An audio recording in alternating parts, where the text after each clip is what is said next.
Good evening, dears. Let's get comfortable for this long listening.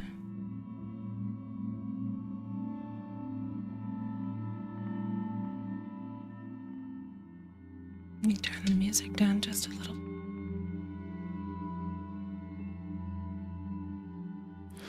All right, so we are back to our listening party of the Magnus Archives.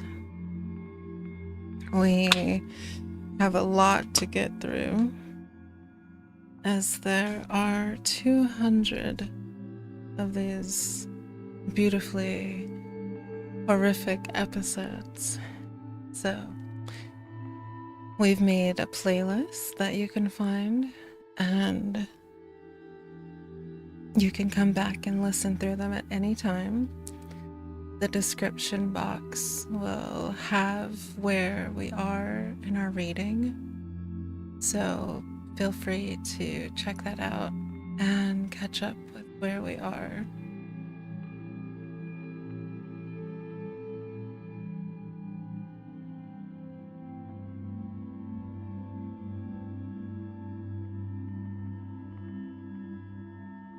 I'm trying to figure out where I want our text boxed out.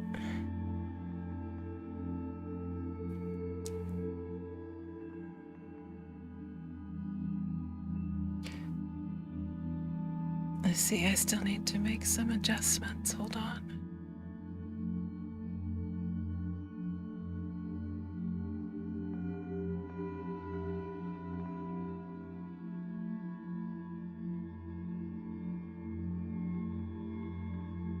All right.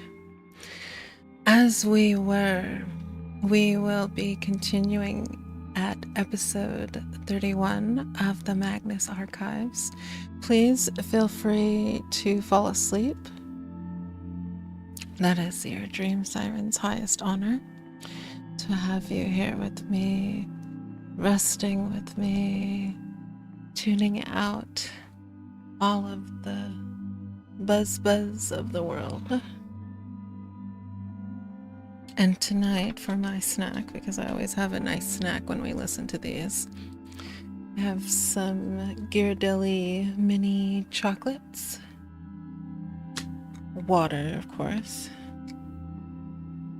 and ginger tea, which I will probably get a refill of as soon as this is gone, because I'm obsessed with this tea right now. That and barley tea, those two things are my favorite things right now. So, also sorry about the flood of messages. That was not supposed to do that. We are still figuring out so many of the features that we've been trying to figure out how and when we want to activate them, and for whatever reason that set off literally everything. I was like, oh, okay. Surely that's not how that's supposed to be. But maybe, because I think the one message, a whisperer drifts through the dream. That message is to greet people when they arrive into our broadcast. So welcome. Welcome in. Please make yourself comfortable. We will be listening for quite a bit tonight. I think last time we listened to almost 20 episodes. So I really would like to get through this. If we listen every...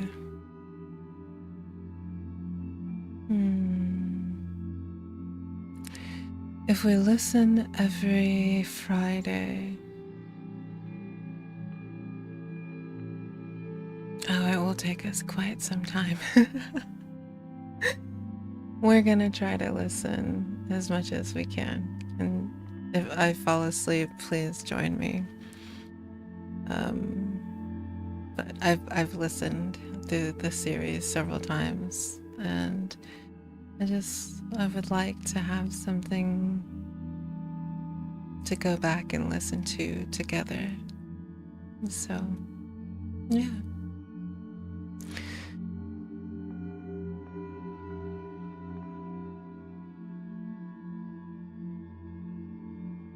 Hello, dear. How are you tonight?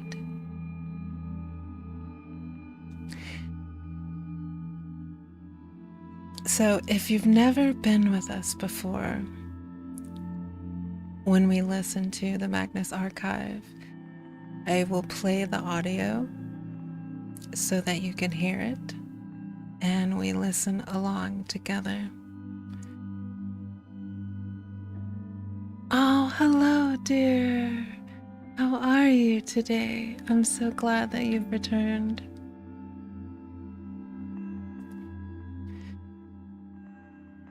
We're going to be listening to a horror podcast tonight.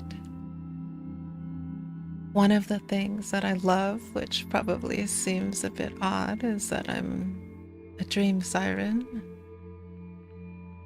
I love things that are scary. I love scary games. I love scary movies. I love scary stories. And the Magnus Archive is this amazing horror podcast that was created by the Rusty Quill. So I apologize in advance if you don't like things that are scary. So I will send you a big comforting hug right now before we start. I know that not all of my dreamers like scary things, so I always want to make sure to give comfort before we begin. Or if someone pops in that I know they don't like something scary, I'll stop for a moment and say, hey, this probably is not going to be for you. Just so that they don't listen to something that might scare them. But if you do enjoy scary things, then please make yourself very comfortable so that you can listen with me. We'll be here for several hours tonight, and if you can fall asleep to a really great story, I encourage you to fall asleep with me, as I might fall asleep too.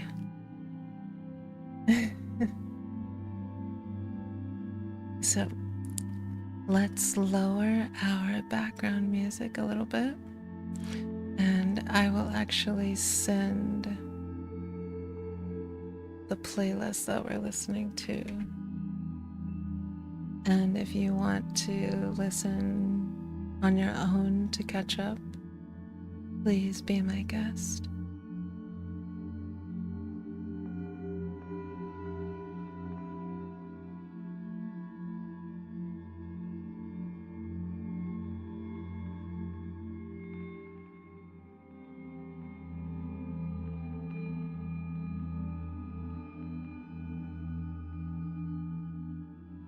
Oh no. That's okay. I'm glad that you told me though, because I don't want you to listen to anything that's gonna make you scared.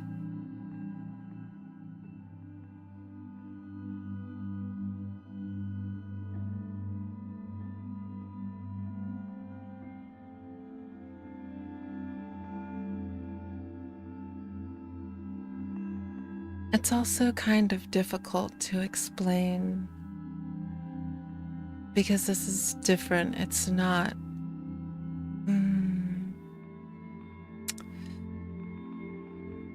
how would I say? It goes through the different types of fears that we have. So, in a sense, it's not like one type of like scary thing. It's like one example is the fear of big open spaces. And the writers of the show do a very beautiful job of describing like the fear of heights. And there is a god, if you would say, who is the god of that particular fear. So when we're listening to the story, it's kind of talking about these different gods that control these different primordial fears. And it's written that way. It's very beautifully done, but I don't want you to be scared. No, that is not that is not good. So I'm trying to think, because I can't. I was gonna say maybe I could mute the audio on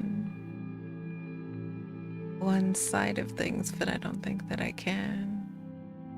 I don't have a proper router where you wouldn't have to listen. But I'm especially bad with... Oh wait, hold on. It went by really fast. But I'm especially bad with scary videos. Oh no, it's no video. It's just gonna be a story. I'm okay with scary things to an extent. Okay, dear. Well, if it starts to sound really scary, mute it. And I'll still be here with you. You can come in the pillow fort with me still. And you can see the closed captioning. So that way you can still kind of like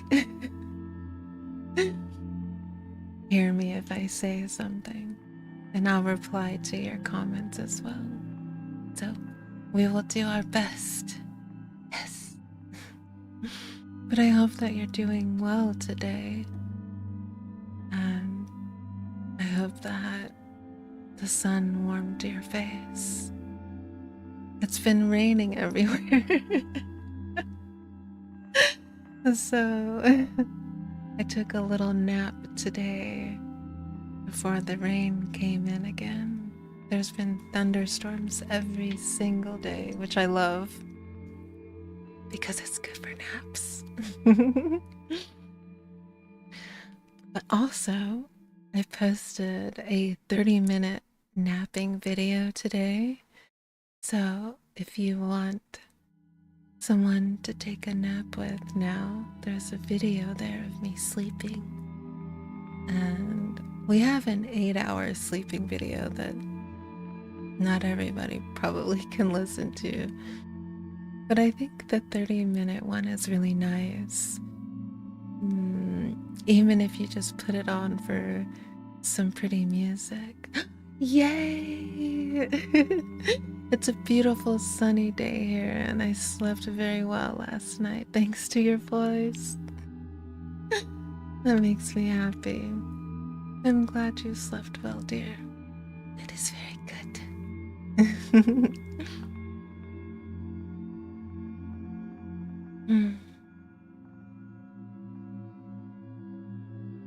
I'm having a honey ginger tea, and the ginger is very strong.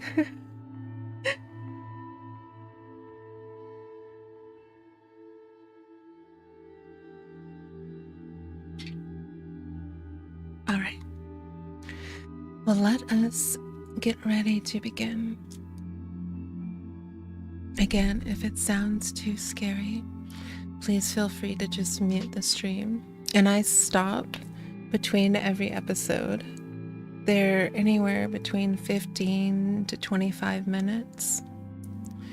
So we take a break between each of the episodes to kind of digest what we just heard. And I don't think my closed caption will capture the audio to translate it, so I apologize. Alright,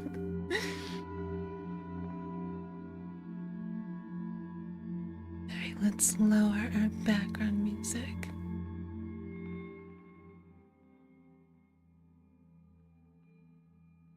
And that music is very peaceful. And we've got our timer. Our timer has a 5-second countdown, and then it will start. And hopefully I don't forget it, as I tend to do. Alright.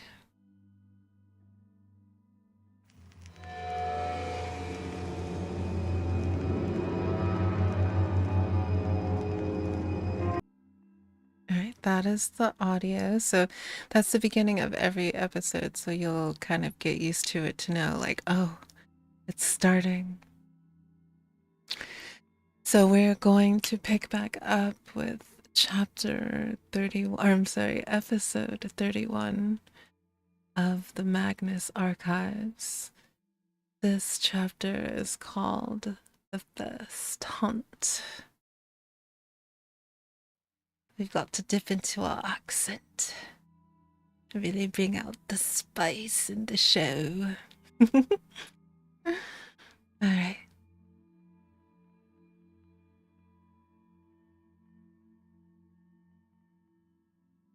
And 5, 4, 3, 2, 1.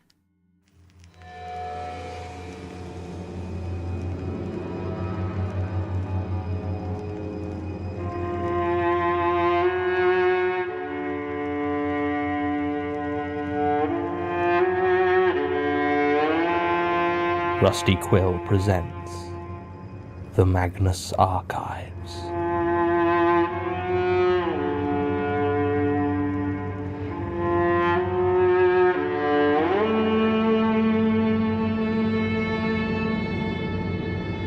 Episode 31, First Hunt.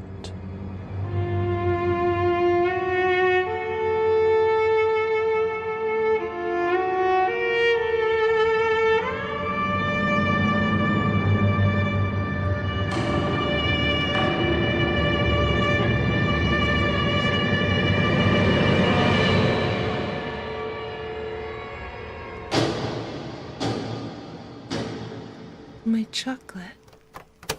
Statement of Lawrence Mortimer regarding his hunting trip to Blue Ridge, Virginia. Original statement given December 9th, 2010. This is Audio a good recording one to by start Jonathan on. Sims, It's not head so archivist scary. of the Magnus Institute, London. Statement begins. I always wanted to go hunting. It always seemed such a manly sort of pursuit. I mean, killing the deer or elk or whatever else was always beside the point. It was just the idea of setting off into the wild, surviving out there, cooking and eating what you kill. It all sounded like such an adventure. I mean, I'd thought about trying it in this country, but shooting pheasants with shotguns and riding down foxes all seemed too much the domain of nitwits in tweed. So if I was going to go hunting, I would need to go to another country to do it. Somewhere where they had a few animals worth going after. Thinking about it, I suppose that is what happened in the end, in a perverse sort of way. And it did cost poor Arden his life. Well, my desire to go hunting was always something of a someday project. I'm sure you know what I mean. Those ideas you have, holidays you plan to do sometime in the future, but they're never time-dependent, and usually you just keep putting them off for more pressing things. So when I turned 50 back in February, I thought, dash it all, I'm going to go hunting before I drop dead. When I told my friends, they all thought I'd gone loopy, but I just reminded them that it isn't just the young that can be impetuous and daft. Anyway, over the past few years, I'd become great friends with an American. Arden Neely was his name. We'd met on a skeptics message board and got on like a house on fire. When I mentioned I was looking into impetuous hunting trips, he asked how averse I was to hiking. I said not at all, I've always been a very active sort, and he told me that in Virginia, his home state, there were a lot of excellent places to go hunting, providing I didn't mind waiting until October or November. Well, I wasn't exactly expecting the Grim Reaper to come knocking in the intervening months, so I told him it sounded lovely. We spent a good long while discussing it, and finally decided to take a 3-day hike into Blue Ridge on the Appalachian Trail, and see if we could find a deer or an elk for me to shoot. Nature, seclusion, and guns. To my ears, it sounded just perfect. So, Early last month, I packed my bags and caught a plane over to Virginia. The weather was cold, but otherwise pleasant, and to be honest, I was surprised how similar it felt to Torquay in November. I normally live in Torquay. I think I put that on your form there. If I did, it won't hurt you to have it written down twice. I wasn't, however, fully prepared to meet Arden in person. I'd never met an internet friend in real life before, and he was far louder and more outgoing than I was prepared for, based on the well-thought-out and considerate communications we had previously exchanged. He kept laughing at everything I said, as though it was a joke, even when it wasn't a joke, and would not stop going on about my accent. Still, all was forgiven when he showed me his gun cabinet. They were beautiful, and while I'm a member of a few shooting clubs over here, you've always got to keep your rifles under lock and key, hidden away out of sight. To see a dozen well-cared-for weapons displayed proudly, well, it was just lovely. We set out the following day, driving up to Blue Ridge from his home in Richmond. It took some time to get there, as everything is so much further apart in America, but we parked at Crabtree Falls shortly after midday. We had our tents and our supplies. I was very excited to don my hunter's orange and to take up my rifle. I was carrying a Winchester M70, which I had read was very good for beginners, while Arden carried a Remington Model 673, his preferred firearm, which he talked about to me at great length. And off we went up the trail. Our first day was unsuccessful. I was something of a blundering presence, and though Arden was at pains to assure me that our failure was simply due to being too close to a road, I was sure that it was my own crashing footsteps scaring away the creatures. I mean, we hadn't gone far compared to our proposed route, but we were already several miles from the nearest road. As the day wore on, we began to look for somewhere to set up camp. We were attempting to leave no trace, as the Americans say, so we were likely going to set up our tents on the trail itself. But as we began to get them out, I heard the strangest thing. It sounded like somebody whistling, a slow version of The Farmer in the Dell, or, as I believe it's more commonly known, A Hunting We Shall Go. I looked over, and by the expression of puzzlement on Arden's face, it was clear he heard it as well. I was just about to call out to whoever... If you're not familiar with that tune, it's a hunting we will go, a hunting we will go. Hi-ho, Derry-ho, a hunting we will go.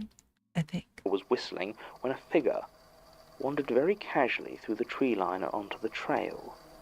He walked out of thick woodland, as though he was strolling down a promenade.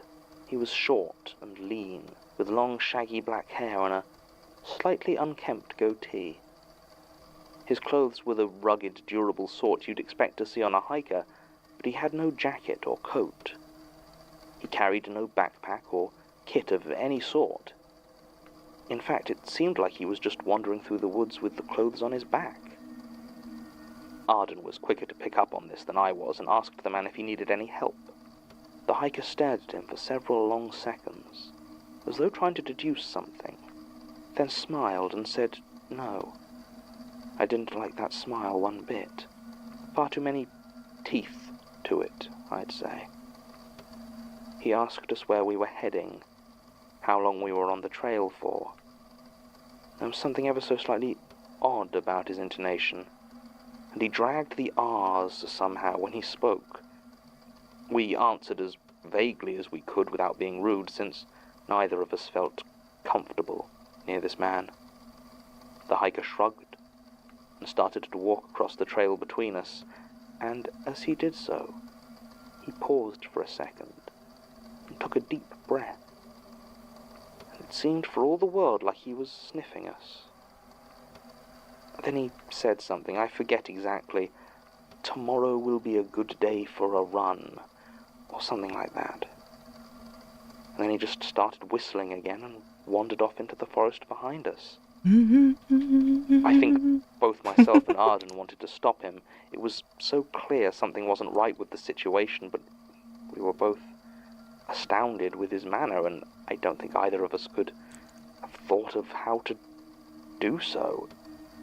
And then he was gone. I needn't tell you that sleep became difficult. The sounds of the forest at night were far louder than I had ever heard them back home, and every cracking branch, every rustle of leaves set my nerves on edge. It was an overcast night, and outside the tent was almost completely dark.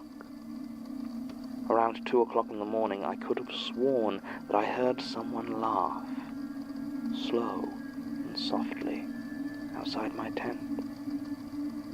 It sounded like it was right by my head, just the other side of the thin nylon wall. By the time I'd managed to get up the courage to check, of course, there was nobody there. No. The next day, we packed up the camp and set off hunting again, donning our lurid orange vests and rifles. I must admit I felt 10 times better with the weight of the gun in my arms, and was inclined to put the events of the night before behind me. In fact, after a morning spent walking and joking, and on 2 occasions damn near bagging an elk, I thought we were both having a splendid time. It was about 4 in the afternoon, the sun just starting to begin its descent towards an early autumn dusk, when I saw my elk. I don't know why, but when I saw him through the trees, I knew that he was mine. I told Arden, and we started to creep towards it very slowly. He had been teaching me since yesterday, and it wasn't long before I had my position and raised my gun. I sighted it just below the ear, and there was a moment when its head turned right towards me. I could have sworn it looked me in the eye as I prepared to pull the trigger. A gunshot rang out, but it was not from my gun. The elk startled and ran, and I spun around, but Arden was nowhere to be seen. The shot still echoed through the trees, but he seemed to have vanished. I began to search frantically. I think that's true. We can be a little bit braver when we do things together. For him. Had he been lured away by an elk of his own? Had he been accidentally shot by some other hunters? I called out his name, but there was no reply. Eventually, after several minutes of desperate searching, I came to a small clearing. There, slumped against one of the trees, was Arden. He was dead. The tree behind him was painted in a spray of crimson, and there was a messy hole in the center of his throat, as though it had been torn out entirely. His rifle lay next to him on the ground, also coated in blood. It seems silly to say now, but my first thought was to check his pulse. So I put my gun down to do so. Obviously he didn't have one, but I couldn't understand what was happening. I'd been with him not 3 minutes before, and he had been alive and unharmed. It didn't make sense. Then I heard that whistling. That infernal whistling from the tree line. I turned, and there was the hiker. His right hand was coated in Arden's blood, and he grinned at me. Then he began to sprint. His speed was incredible, and he loped from side to side with a sort of zigzag motion. I ran. I know I should have picked up my gun, but you can't understand just how frightening it is to have something like that, a true predator, running at you, full pelt, your death charging towards you like a freight train. You can't understand what it is to be prey. So I ran. I turned tail, leaving my pack and my gun behind, and sprinted into the woods. I didn't look back. I couldn't. It took all my concentration to keep my footing, to not trip. I could hear him occasionally behind me as he charged through a bush or scratched against a tree. I think he did it deliberately, you know, to let me know he was still there. There's no way I could have won that foot race, but I think he must have been toying with me. After a while I could no longer hear him directly behind me, so I slowed to catch my breath. I'm in good shape, as I say, but I'm not a young man. I was dizzy with the exhaustion. I sat there, so intent on listening out for any sign of danger of this man, that I barely even noticed night fall. There were no clouds that night, and I was glad, since I had left my torch along with my pack. If I was to run at all during the night, I would need the moonlight to see by. Of course, any experienced hiker will tell you never to travel the woods at night, and certainly not to run through them. But I hardly had any choice if it came to it. And of course it did. The night was barely half an hour old when I heard it again. That whistling. Then the words floating through the trees, but with a low bass tone to them. A-hunting we shall go, a-hunting we shall go. And once again I ran. By all rights I should have broken my neck, charging off into the darkness like that. I should have tripped on a root or put my foot in a rabbit hole. I should have at least twisted my ankle. Somehow this didn't happen, though. I ran and, well, I just kept running. It didn't seem to do me any good, of course. I was still far slower in the dark than I had been during the day, and it was obvious my pursuer could easily outpace me if he wanted to. So many times I'd heard that song coming from in front of me and turned sharply to avoid it, until I was utterly lost. Finally, I broke through the tree line. At first, I thought I'd found another clearing, but looking down, I saw I was next to Arden's mutilated body. The wretched thing had just sent me in a circle.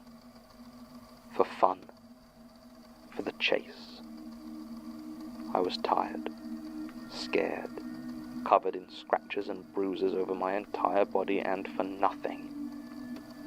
I was still going to die. I turned to face my fate, and for the first time that night got a good look at my hunter. The moonlight shone on him in full, and what I saw was not human. It's hard to describe exactly, but everything about him was sharper. His fingers, his teeth, his face, his eyes, his skin. As I looked at him, the strangest thing popped into my head. Have you ever read The Duchess of Malfi? I had to study it for my O-levels many years ago. Dreadful play, as I remember, the worst sort of old revenge tragedy, all incest and murder and madness. There's a line that stays with me. A doctor diagnosing the Duchess's brother with lycanthropy. As I recall, it goes, "Once met the Duke, about midnight, in a lane behind St. Mark's Church, with the leg of a man upon his shoulder. Said he was a wolf. Only difference was, a wolf's skin is hairy on the outside, his on the inside." Looking at this thing that wanted to kill me. It's the only description that feels right. He didn't charge this time, but slowly stalked towards me. I was acutely aware of the loaded guns by my feet, but I'd seen how fast it could move, and I didn't rate my chances. It got close enough that I could smell the fetid breath, close enough that I could see the most disturbing thing illuminated by the moonlight. The slick drool on its lips as it salivated in anticipation of a kill. Then it attacked me. I am, in some ways, very proud of how I acted during that encounter. You see, as long as the thing didn't think I was any sort of threat, I hoped it might get sloppy and clearly telegraph its strike. I was right. It drew back its arm and swung a clumsy, triumphant blow. I forget, did I mention my military background? Well, I used to be an officer in the Air Force. Now, it's been a long time since the Gulf War, and I didn't do much in the way of hand-to-hand fighting even then, but the training is something that stays with you. It certainly served me well for this one desperate move. As I caught his arm and pitched his motion around, his claws dug into my shoulder but missed my neck, and he fell to the floor, tripped by his own momentum. He began to get to his feet almost immediately, but it brought me the precious seconds to grab my rifle and press it to his chest. I didn't hesitate. The shot ripped through him, and he jerked in pain. Not wanting to take any chances, I fired again and again and again until my rifle was empty. Then I picked up Arden's rifle and emptied that one into him as well. Even after all of that, he still wasn't dead. He had 3 bullets in his heart, 2 in his head, and many more through the rest of him. But still he writhed there, making weak noises. I didn't know how long this would slow him down for, but I hoped it would give me enough time to escape properly. Yes, I looked run. back as I left the clearing to see him slowly and painfully pushing his claws into his chest, digging for the bullets. It was luck that saved me in the end. Some park rangers were driving past our trail on a road about 2 miles distant. They were coming to investigate the gunshots, and I stumbled onto the road through sheer good fortune. I never saw that thing again, or Arden, unfortunately, though they managed to find and recover his body about a week later. I don't think I'll try hunting again. I know the thrill of power that comes with the ability to end the life of something weaker than you, but I can't forget what it's like to be the hunted. Statement ends. Hunted. Yes. I think I'm starting to know the feeling. Arden Neely was found dead half a mile off the Appalachian Trail in Virginia on 1st December 2010. His death was ruled a wild animal attack. Mr. Mortimer was treated for physical and mental trauma, but was not implicated in his death. Quite frankly, that's all the investigation I'm willing to do on this one. Wolfmen in America is too far-fetched and too far away for me to care about. It's been 2 months now since Martin returned, and we became the ones being hunted. Are we being hunted? Martin's still living here, and I'm leaving less and less. The worms keep turning up. We kill them, but there are more each week. What is she waiting for? End recording.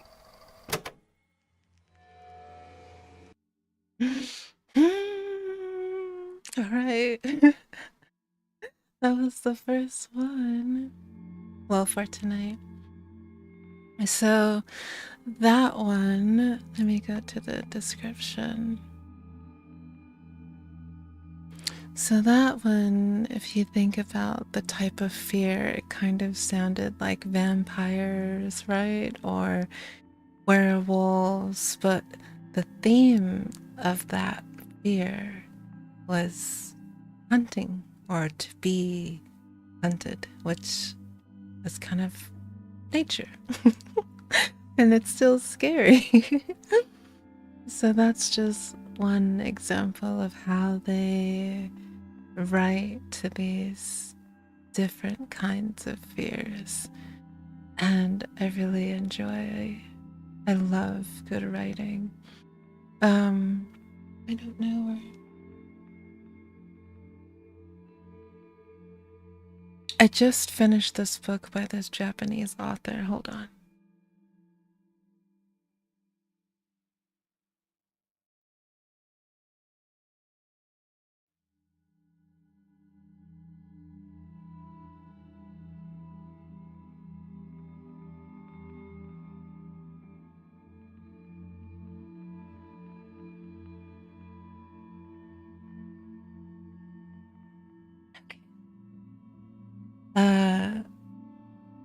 Ukitsu, I believe is the author's name. Let me type it because that's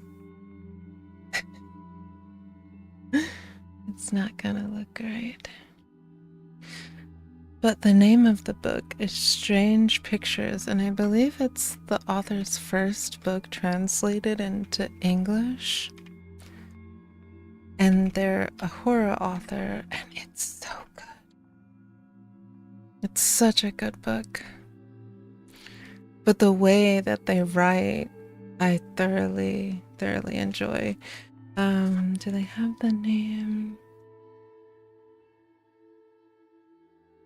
And like, you know how most authors will have their picture in the back of the book. I see the reason I'm not good with scary things is because I empathize easily and feel like I'm experiencing it myself. But I'm glad you were there. I too am on the empath vibes. It makes it really hard, especially like in person things too, right? But I think it also is nice to be so empathetic to, or empathetic to things around you, because it makes you more understanding of a person.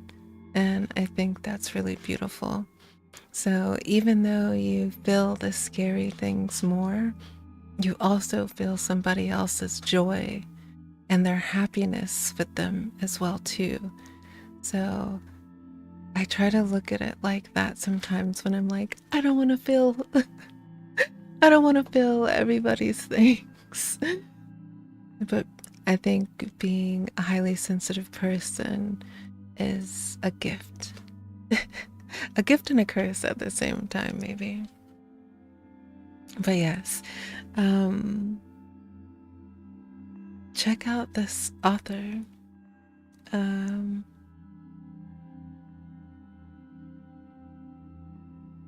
So it says that his novels, Strange Pictures and Strange Houses, were massive hits in Japan where he lives.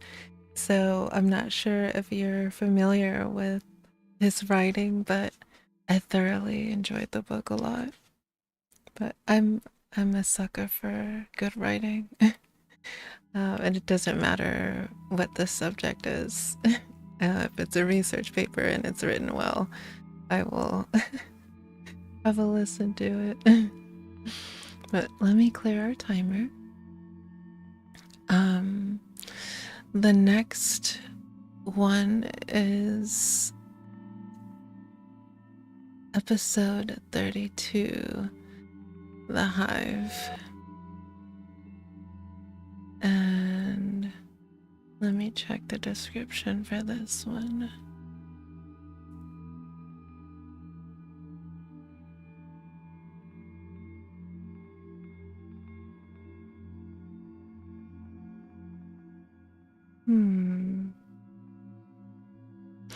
I think they started adding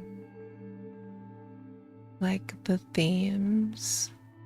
So it says this one, statement regarding a wasp nest in the attic of the place where they work at.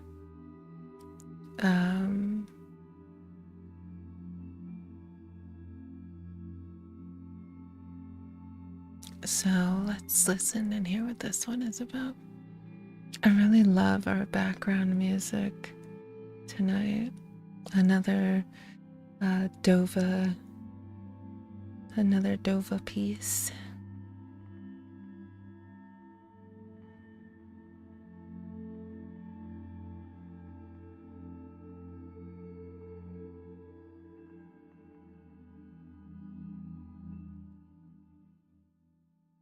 Oh. I see. Oh wait.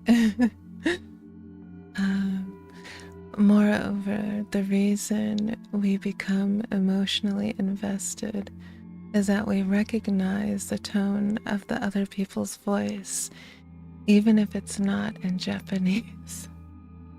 I like that, and I agree with that. You can hear the inflections in someone's voice.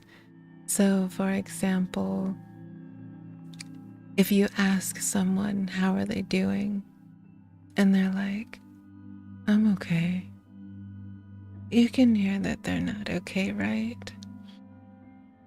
If you ask someone, how are you doing? And they're like, I'm okay. You know, like, you can hear that they're like, yeah, you know, I'm good. So I think, how do I say it? Because I think culturally it's different, right? I think sometimes people are asked if they're doing okay and they don't answer honestly. Not because they don't want to, but I think sometimes you can recognize, even by the way that the asker sounds, if that person really wants to hear what you have to say when they ask you a question, right? So sometimes someone's like, "Are you all right?" You can kind of hear that they don't really they don't really want to hear how you're doing.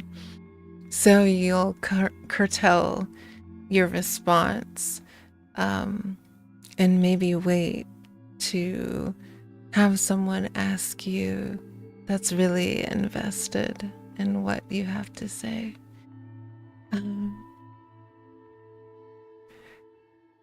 I'm so happy to receive praise and affirmation. Aww.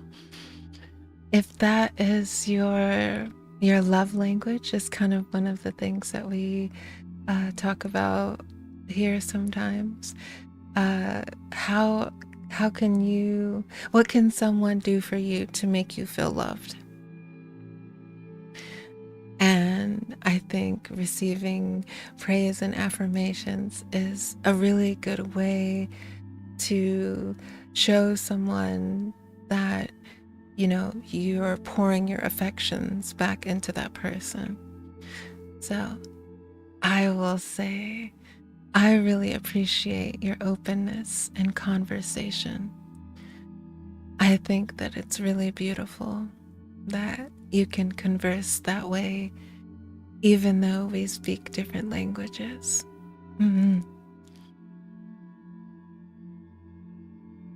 So thank you for chatting with me and being so open. I think it's really beautiful.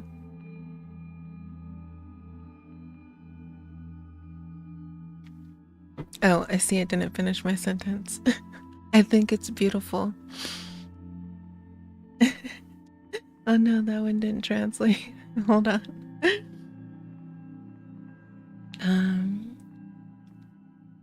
Thank you. Wait, not Ohio. Arigato. There. You're very welcome. And I'm forgetting how to say you're welcome in Japanese. I should feel ashamed. I used to know various like small talk, but now I have forgotten quite a lot. So I do know how to say goodnight. Oyasumi.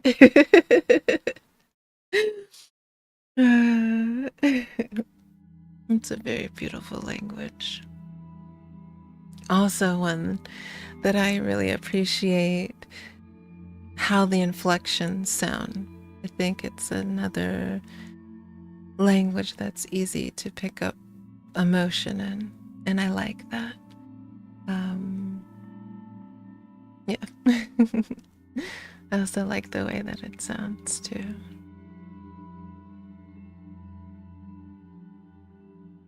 All right. Episode 32. The Hive. Our timer is reset. Oh, our background music.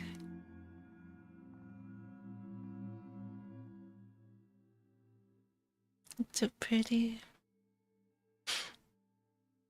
All right. 5, 4, 3, 2, 1.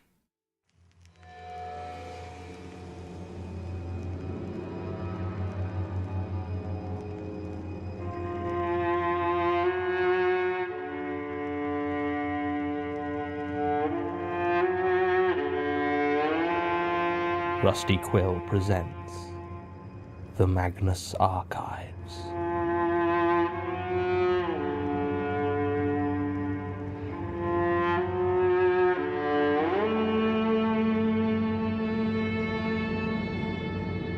Episode 32, Hive.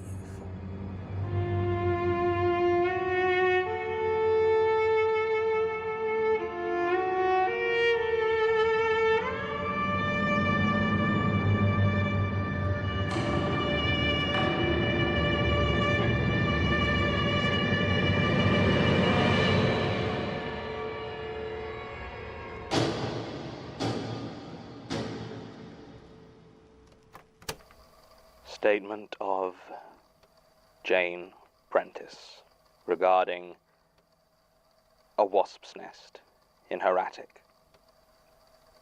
Original statement given February 23rd, 2014.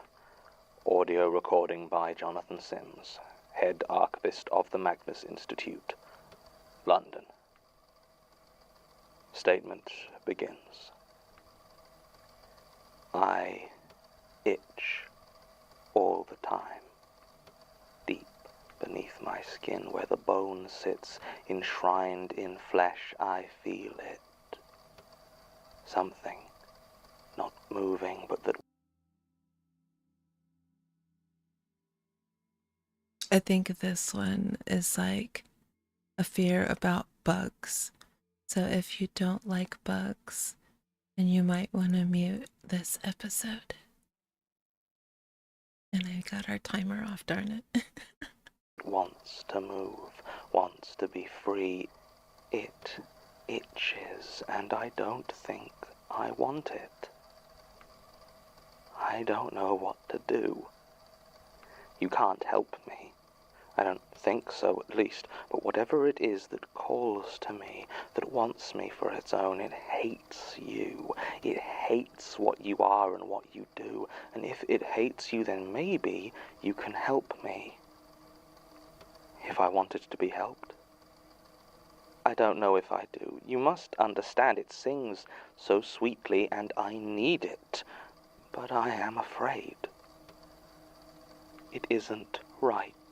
And I need help. I need it to be seen in the cold light of knowledge is anathema to the things that crawl and slither and swarm in the corners and the cracks, in the pitted holes of the hive. You can't see it, of course. It isn't real. Not like you or I are real. It's more of an everywhere. A feeling.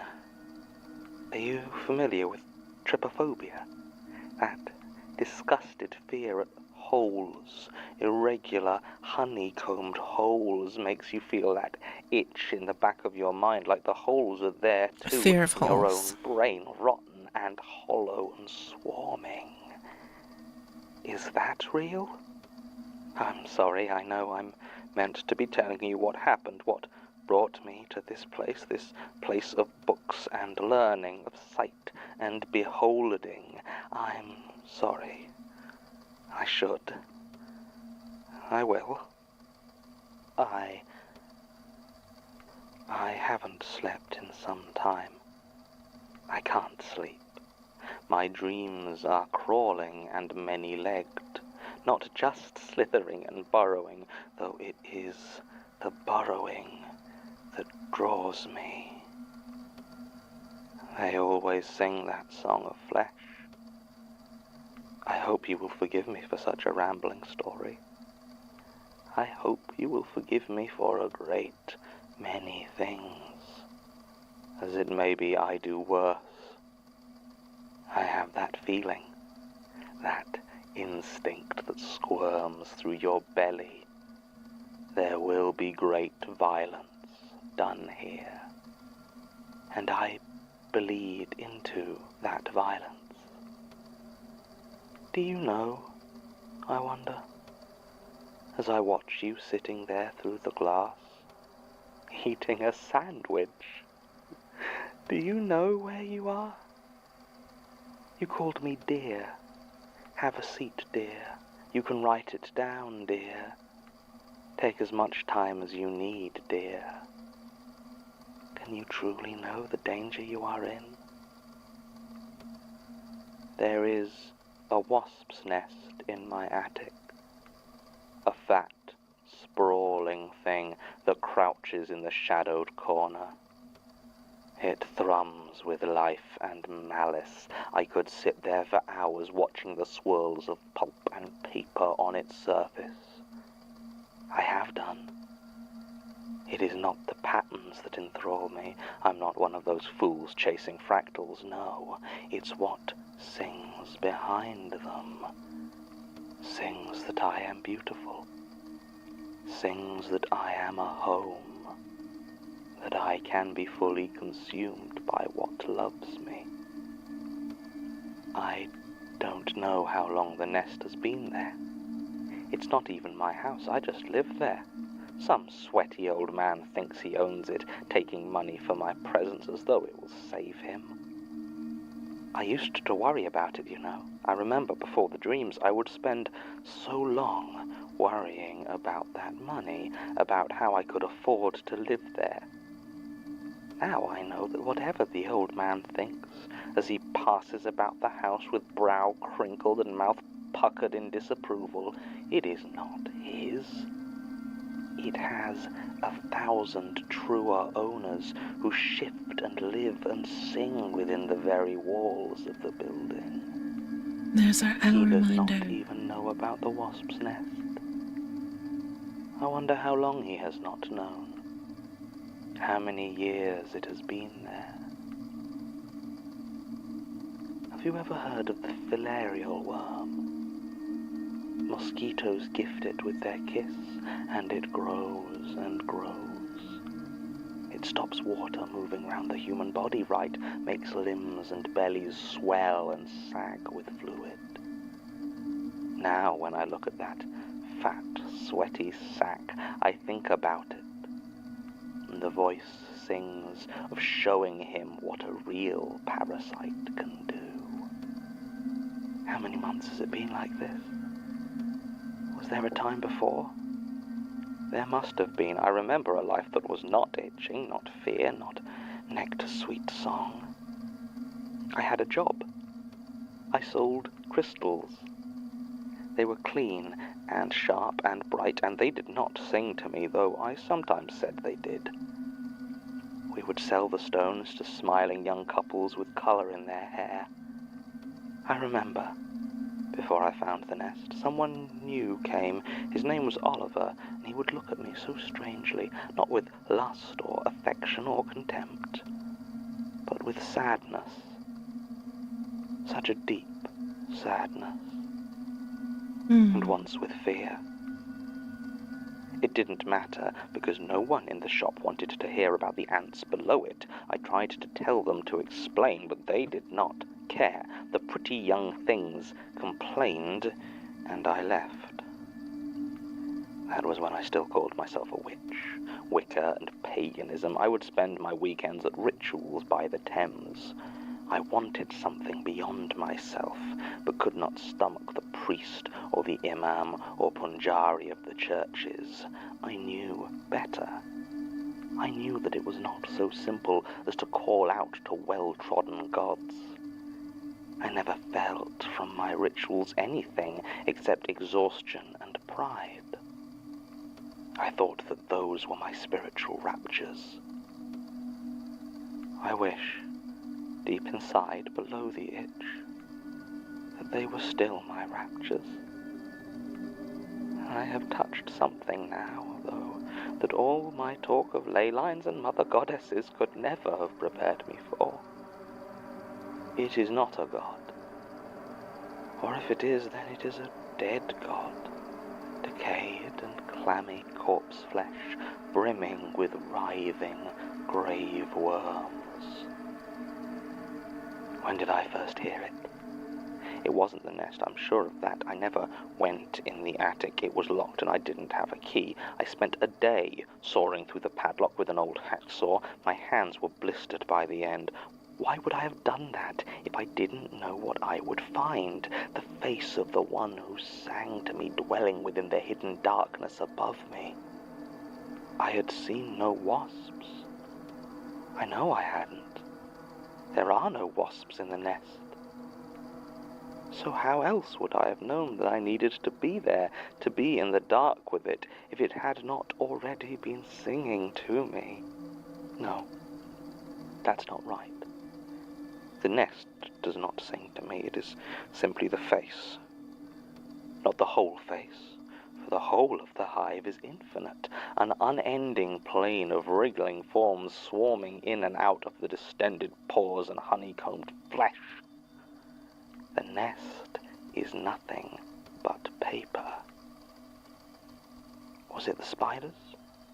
There were webs in the corners around the entryway into the attic. I would watch them scurry and disappear in between the wooden boards. Where are you going, little spiders? I would think. What are you seeing in the dark? Is it food? Prey? Predators? I wondered if it was the spiders that made the gentle buzzing song, but it was not. Webs have a song as well, of course, but it is not the song of the hive. I used to pick at my skin. It was a compulsion. I would spend hours in the bathroom staring as close as I could get to my face in the mirror, searching for darkened pores to squeeze and watch the congealed oil worm its way out of my skin. Often I would end with swollen red marks where it had become inflamed with irritation or infection. Did I hear the song then? Was it when I was a child? Such a clear memory of a classmate telling me a blackhead was a hole in my face, and if I didn't keep it clean it would grow and rot. Did I hear it then? Has that image lodged in my mind forever? Or was it last year, passing by a strip of green they call a park near my house after the rain, and watching 100 worms crawl and squirm to the surface? Perhaps I've always heard it. Perhaps the itch has always been the real me, and it was the happy, smiling Jane who called herself a witch and drank wine in the park when it was sunny. Maybe it was her who was the maddened delusion that hides the sick, squirming reality of what I am, of what we all are when you strip away the pretense that there is more to a person than a warm, wet habitat for the billion crawling things that need a home, that love us in their way. I need to think, to clear my head, to try and remember, but remember what? I was lonely before, I know that. I had friends, at least I used to. But I lost them, or they lost me. Why was it? I remember shouting recriminations, and I was abandoned. No idea why. The memories are a blur. I do remember that they called me toxic. I don't think I really knew what that meant, except that it was the reason that I was so painfully lonely. Was that it? Was I swayed and drawn simply by the prospect of being genuinely loved? Not loved as you would understand it. A deeper, more primal love, a need as much as a feeling, love that consumes you in all ways. You can't help me. I'm sure of that now. I have tried Let that to not write be it down, obsession. to put it into terms and words you could understand, and now I stare at it, and not a word of it is even enough to fully describe the fact that I itch. Because itch is not the right word.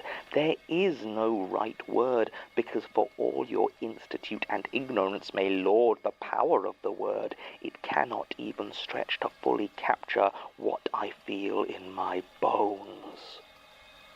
What possible recourse could there be for me in your books and files and libraries except more useless ink and dying letters? I see now why the hive hates you. You can see it, and log it, and note its every detail, but you can never understand it. You rob it of its fear, even though your weak words have no right to do so. I do not know why the hive chose me, but it did. and I think that it always had. The song is loud and beautiful, and I am so very afraid. There is a wasp's nest in my attic. Perhaps it can soothe my itching soul.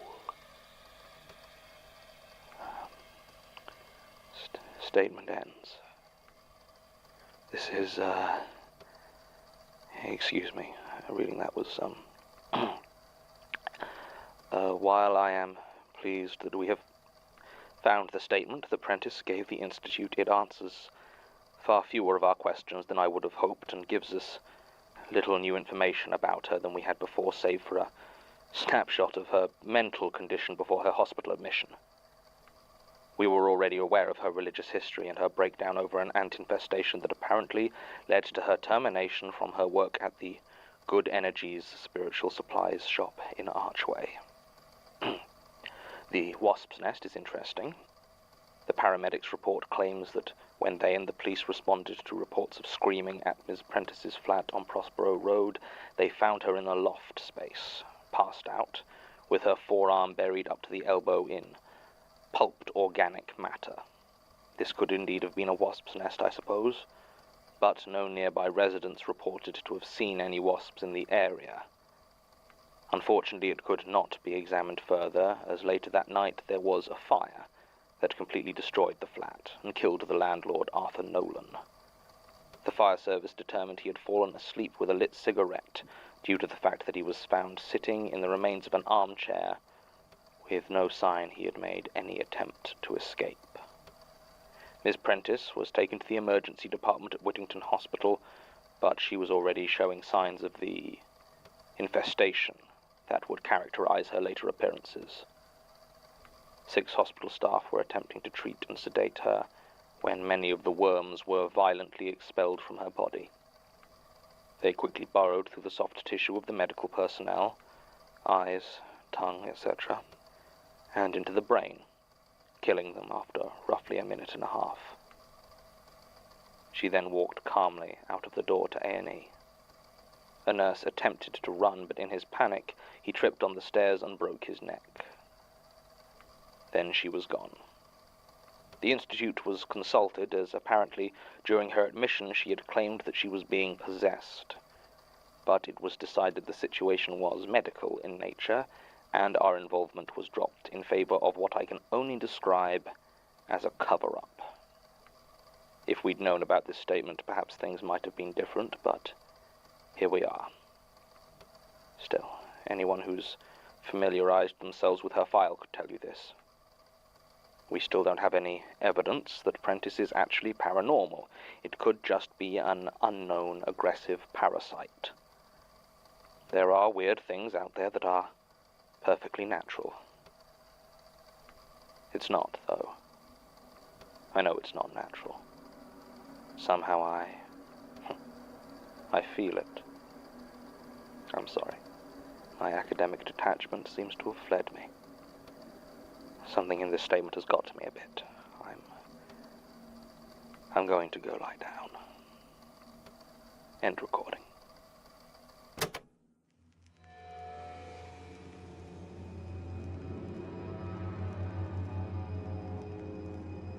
The Magnus Archives is a podcast distributed by rustyquill.com and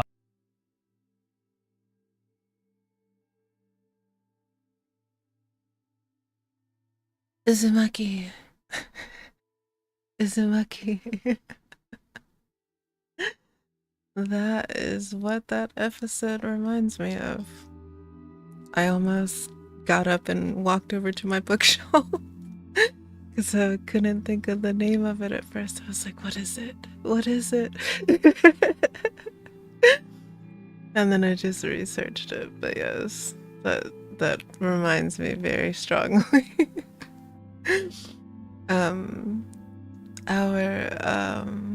It is Uzumaki, right?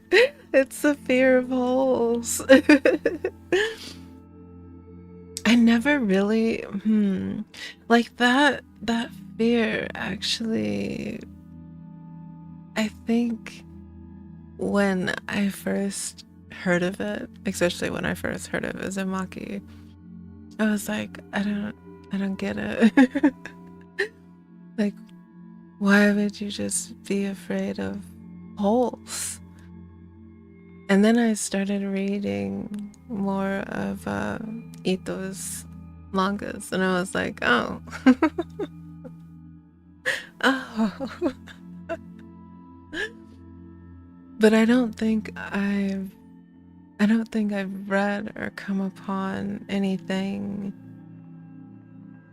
that really went into the fear of holes like that until I read his manga. So then when I heard this episode, I was like, oh, there it is again. And then I think because they tie it in as well with this like bug aspect and worms, it becomes a bit more disturbing. But just like holes themselves, I don't think that was ever a fear that I had. Especially like think about cicada season. That also makes me think about that because they just blindly try to like burrow themselves into anything, whether it's a person or a tree or the ground.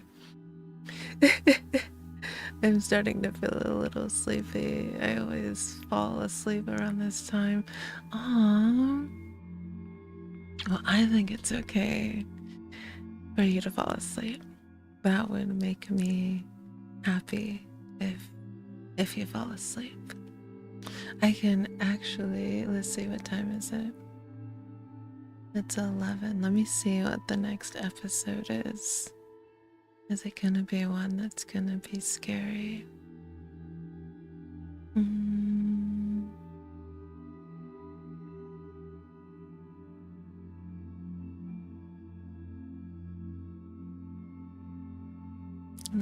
Let me check the description.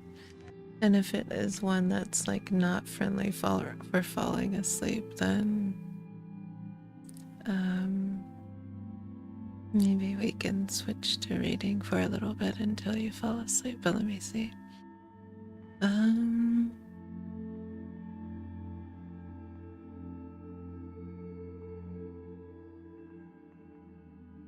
I don't think this one is that scary.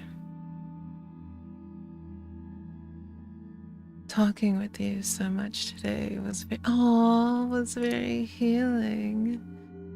I think I'll listen to the live stream or the archive while I sleep. Oh,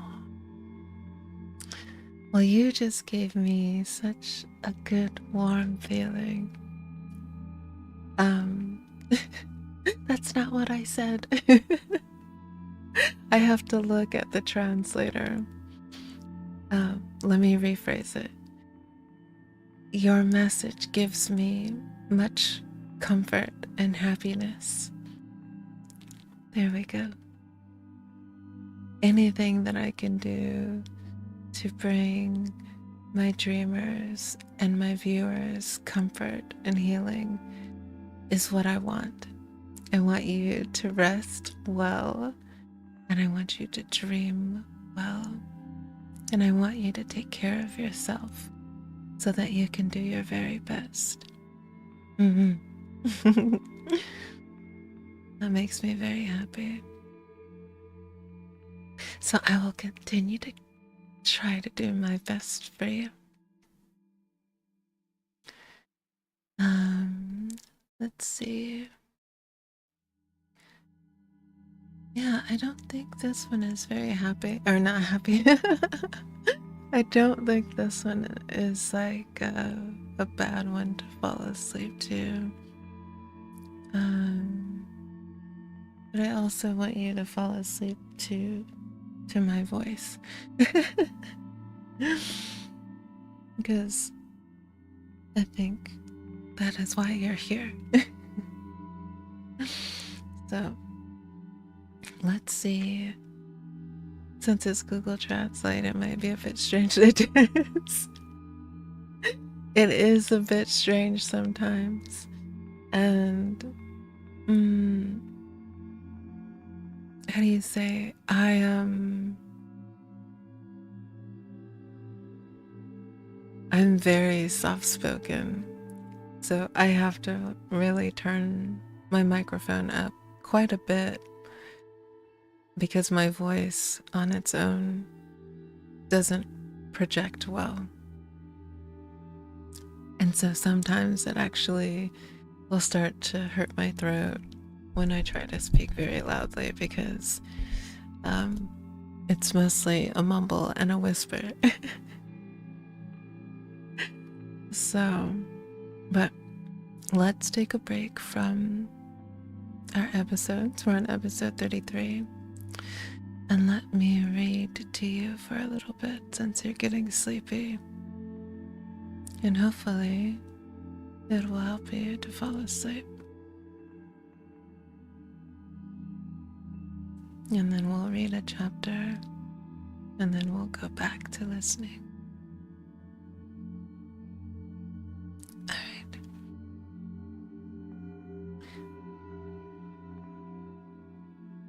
I hope the background music is not going to be too loud. I'll lower it just a little bit. I think it's really relaxing though, so I don't want to lower it too much. I'm a little sad because if I could speak English, I could communicate much better. That's okay. Don't be sad. Hold on.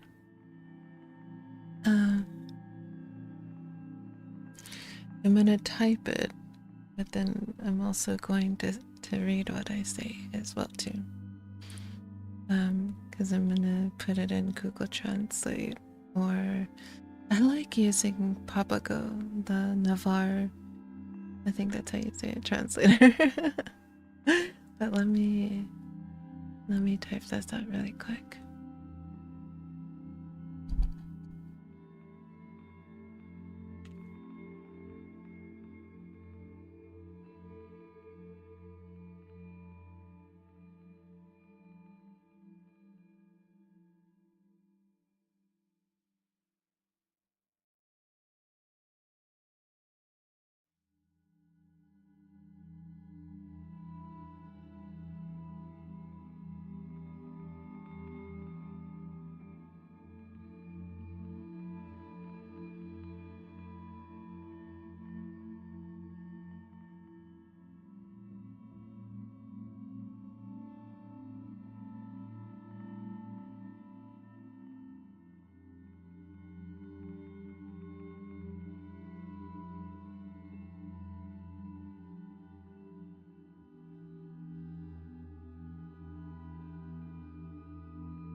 Sometimes the translator is just not okay.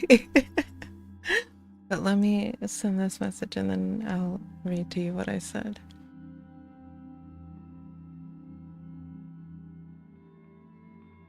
Oh no, it's too long.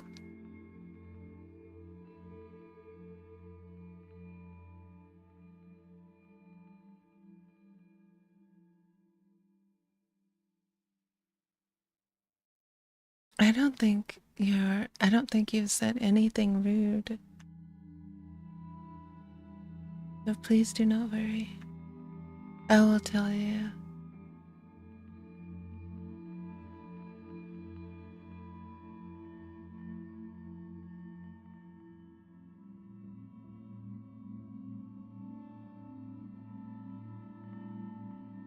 Alright, now let me read it. Sometimes it is not that what we say to others has to sound grammatically correct. Because when you're talking to the right person, they will understand what the heart is trying to say. So no matter what the language is or how the message may seem to mess up, they'll understand what you mean. I understand that some things culturally are very hard to convey, especially when it comes to our emotions. So please just do your best and don't worry about the rest. As long as we try to communicate clearly, that is all that one could ask. Yes. I hope that came out the right way. It doesn't look like it translated the right way, at least the first part. Wow. But let me read for you a little, dear.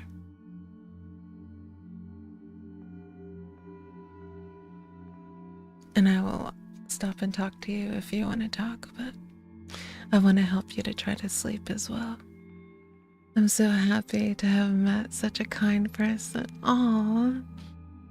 I'm so happy to have met such a kind person as well. You are very sweet.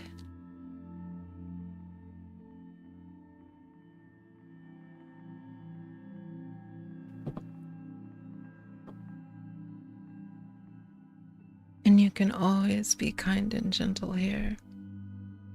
I know that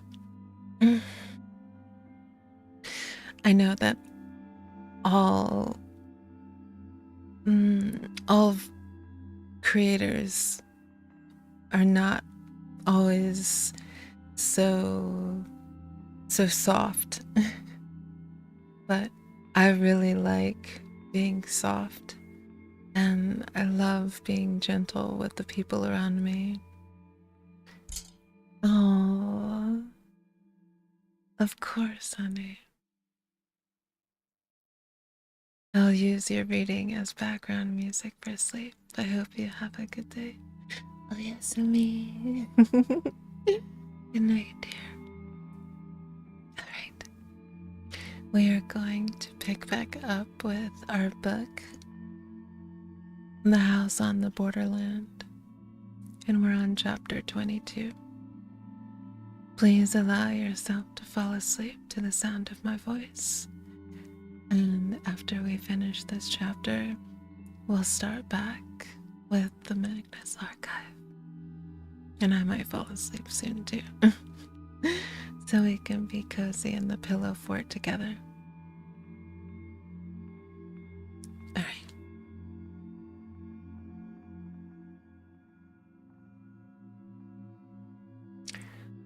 The Dark Nebula.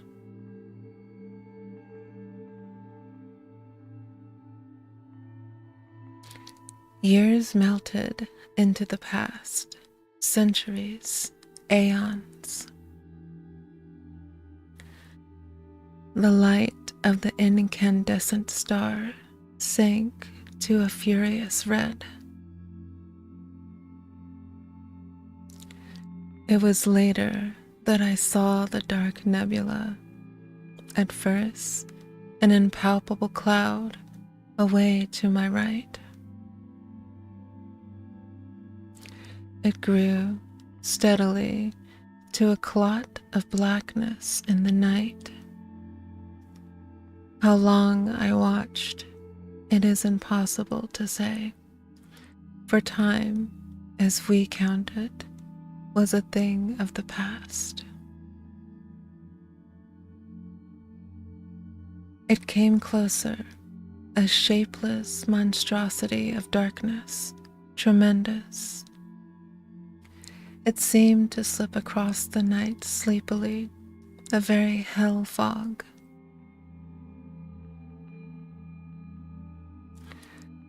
Slowly, it slid nearer and passed into the void between me and the central suns.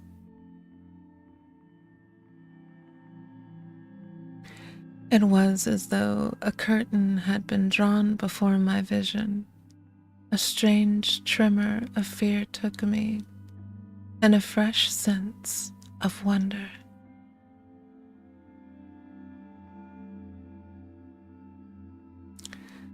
The green twilight that had reigned for so many millions of years had now given place to impenetrable gloom. Motionless, I peered about me. A century fled, and it seemed to me that I detected occasional dull glows of red passing me at intervals.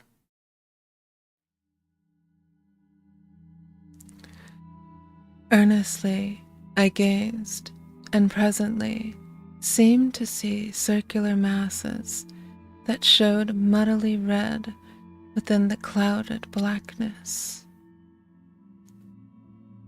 They appeared to be growing out of the nebulous murk. A while, and they became plainer to my accustomed vision. I could see them now with a fair amount of distinctness, ruddy tinged spears, similar in size to the luminous globes that I had seen so long previously.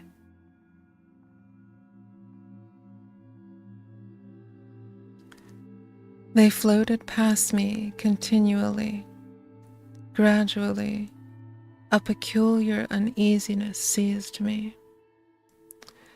I became aware of a growing feeling of repugnance and dread. It was directed against those passing orbs and seemed born of intuitive knowledge rather than of any real cause or reason.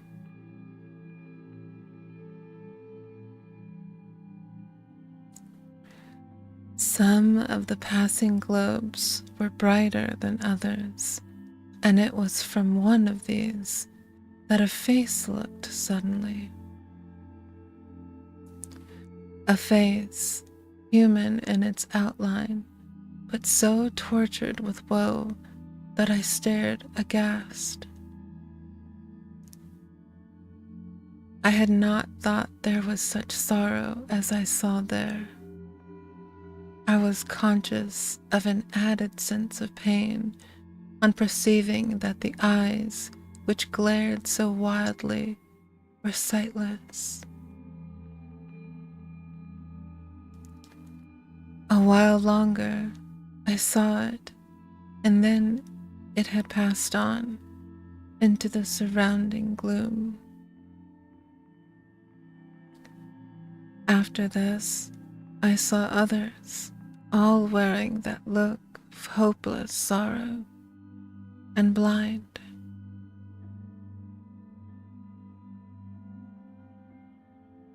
A long time went by, and I became aware that I was nearer to the orbs than I had been.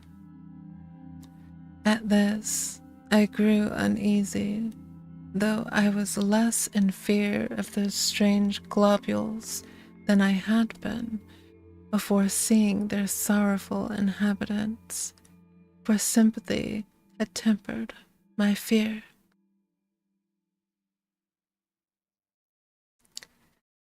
Later, there was no doubt but that I was being carried closer to the red spheres, and presently I floated among them. In a while, I perceived one bearing down upon me. I was helpless to move from its path. In a minute, it seemed, it was upon me, and I was submerged in a deep red mist.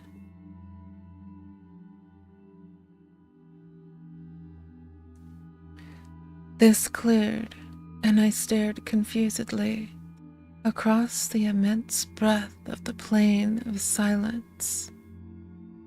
It appeared just as I had first seen it. I was moving forward, steadily across its surface. Away ahead shone the vast blood-red ring that lit that place. All around was spread the extraordinary dissolution of stillness that had so impressed me during my previous wandering across its darkness.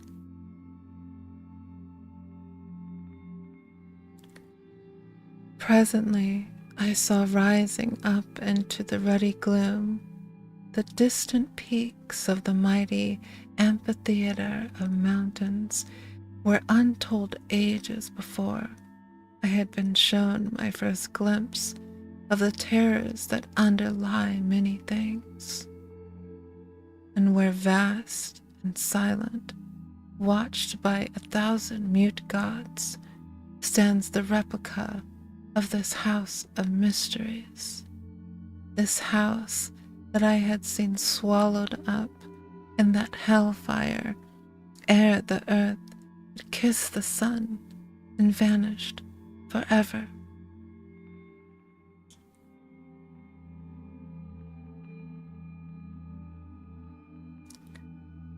Though I could see the crest of the mountain amphitheater, yet it was a great while before their lower portions became visible.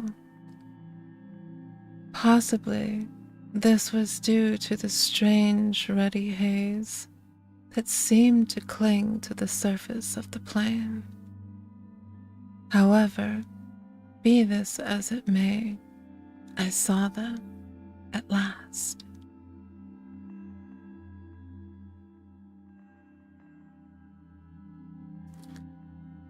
In a still further space of time, I had come so close to the mountains that they appeared to overhang me.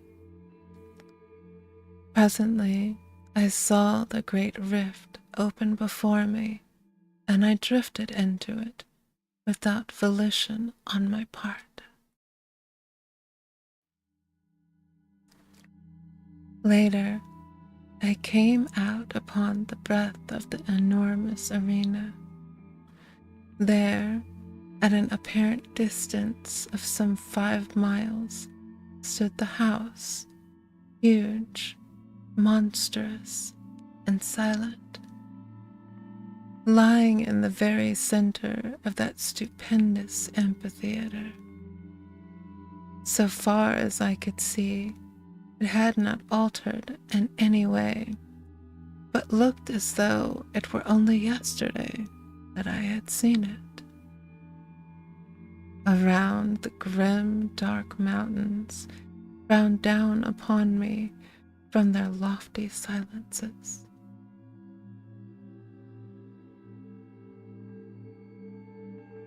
Far to my right, away up among inaccessible peaks, loomed the enormous bulk of the great beast god. Higher, I saw the hideous form of the dread goddess rising up through the red gloom, thousands of fathoms above me.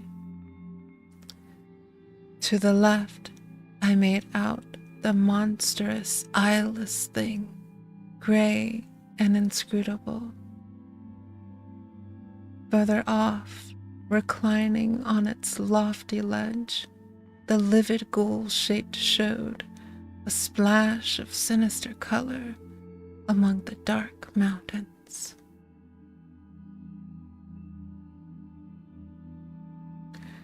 Slowly, I moved out across the great arena, floating. As I went, I made out the dim forms of many of the other lurking horrors that peopled those supreme heights.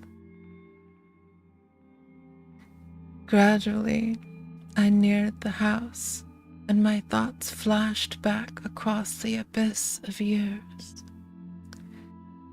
I remembered the dread specter of the place. A short while passed, and I saw that I was being wafted directly towards the enormous mass of that silent building.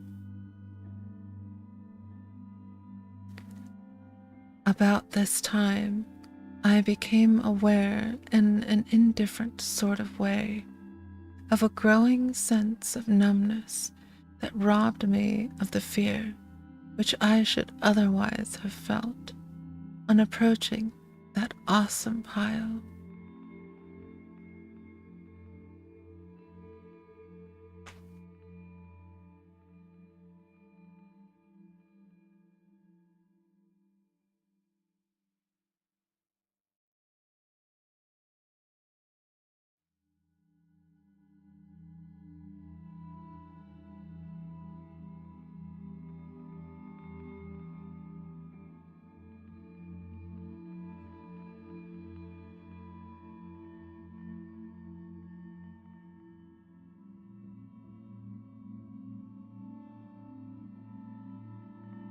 As it was, I viewed it calmly, much as a man views calamity through the haze of his tobacco smoke. In a little while, I had come so close to the house as to be able to distinguish many of the details about it. The longer I looked, the more was I confirmed in my long ago impressions of its entire similitude to this strange house. Save in its enormous size, I could find nothing unalike. Suddenly, as I stared, a great feeling of amazement filled me. I had come opposite to that part where the outer door leading into the study is situated. There, lying right across the threshold, lay a great length of coping stone, identical save in size and color with the piece I had dislodged in my fight with the pit creatures. I floated nearer, and my astonishment increased as I noticed that the door was broken partly from its hinges, precisely in the manner that my study door had been forced inward by the assaults of the swine things. The sight started a train of thoughts, and I began to trace dimly that the attack on this house might have a far deeper significance than I had hitherto imagined. I remembered how long ago in the old Earth days I had half suspected that in some unexplainable manner this house in which I live was in rapport, to use a recognized term, with that other tremendous structure away in the midst of that incomparable plain. Now, however, it began to be borne upon me that I had but vaguely conceived what the realization of my suspicion meant.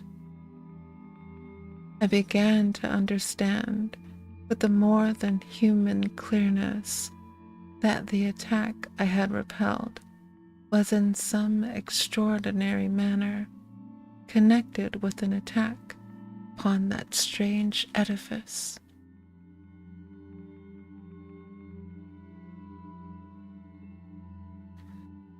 With a curious inconsequence, my thoughts abruptly left the matter to dwell wonderingly upon the peculiar material out of which the house was constructed.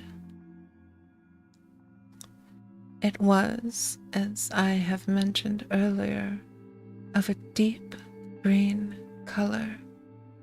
Yet, now that I had come so close to it, I perceived that it fluctuated at times, though slightly, glowing and fading, much as do the fumes of phosphorus when rubbed upon the hand in the dark.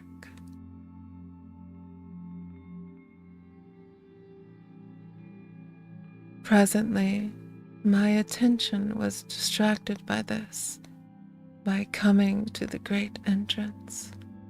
Here, for the first time, I was afraid, for all in a moment the huge doors swung back, and I drifted in between them helplessly.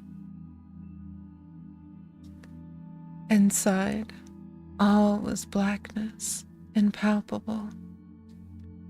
In an instant, I had crossed the threshold, and the great doors closed silently, shutting me in that lightless place.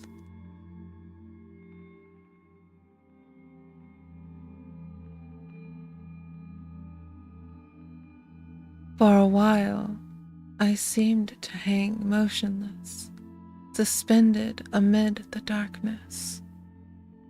And then I became conscious that I was moving again. Where? I could not tell. Suddenly, far down beneath me, I seemed to hear a murmurous noise of swine laughter. It sank away, and the succeeding silence appeared clogged with horror.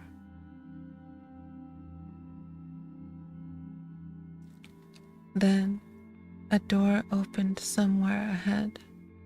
A white haze of light filtered through, and I floated slowly into a room that seemed strangely familiar. All at once, there came a bewildering screaming noise that deafened me. I saw a blurred vista of visions flaming before my sight.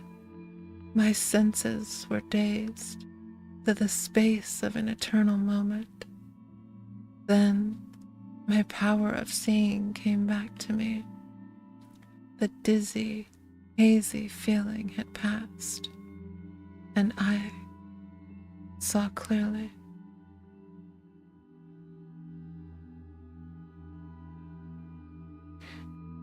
That is the end of that chapter. Next is chapter 23, and it is titled Pepper.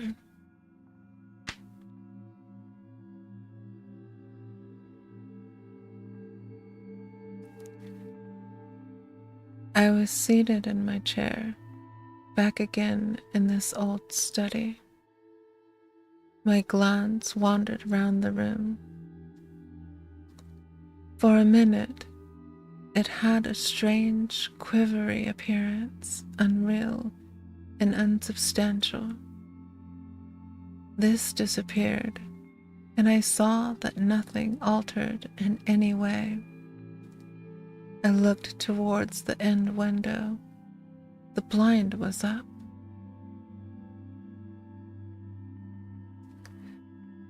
I rose to my feet shakily. As I did so, a slight noise, in the direction of the door attracted my attention. I glanced toward it. For a short instant, it appeared to me that it was being closed gently. I stared and saw that I must have been mistaken. It seemed closely shut.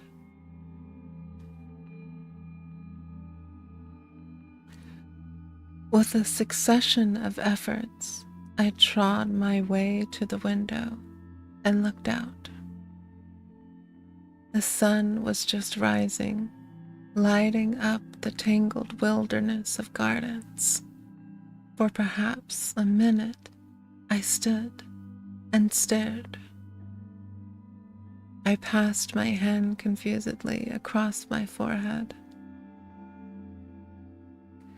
Presently, amid the chaos of my senses, a sudden thought came to me.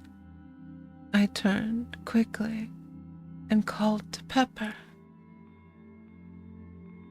There was no answer, and I stumbled across the room in a quick access of fear.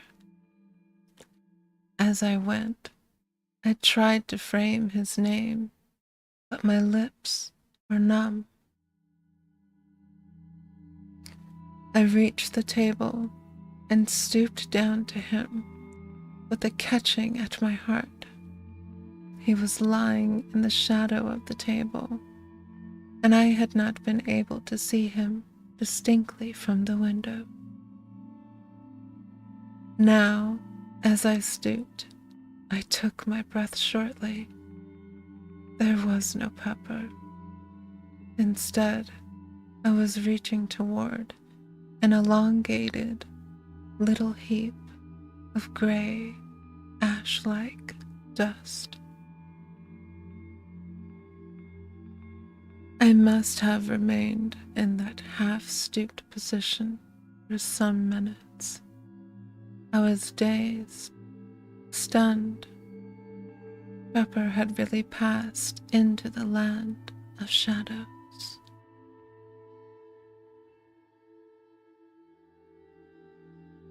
The footsteps in the garden.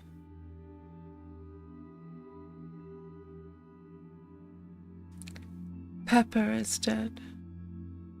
Even now, at times, I seem scarcely able to realize that this is so. It is many weeks since I came back from that strange and terrible journey through space and time. Sometimes in my sleep, I dream about it and go through in imagination the whole of that fearsome happening. When I wake, my thoughts dwell upon it. That sun, those suns, were they indeed the great central suns, round which the whole universe of unknown heavens revolves? Who shall say? And the bright globules floating forever in the light of the green sun, and the sea of sleep on which they float. How unbelievable it all is. If it were not for Pepper, I should even, after the many extraordinary things that I have witnessed, be inclined to imagine that it was but a gigantic dream.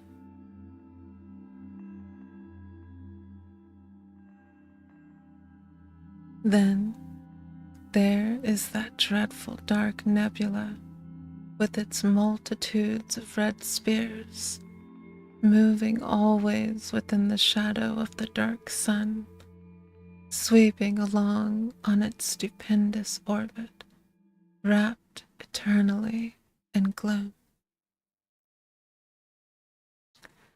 And the faces that peered out to me, God, do they and does such a thing really exist?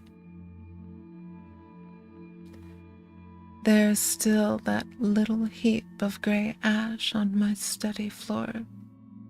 I will not have it touched.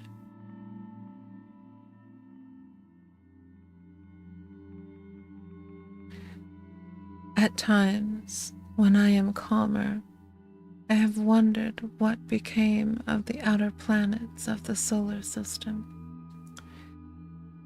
It has occurred to me that they may have broken loose from the sun's attraction and whirled away into space. This is, of course, only a surmise. There are so many things about which I wonder. Now that I am writing, let me record that I am certain there is something horrible about to happen. Last night, a thing occurred which has filled me with an even greater terror than did the pit fear. I will write it now, and if anything more happens, endeavor to make a note of it at once.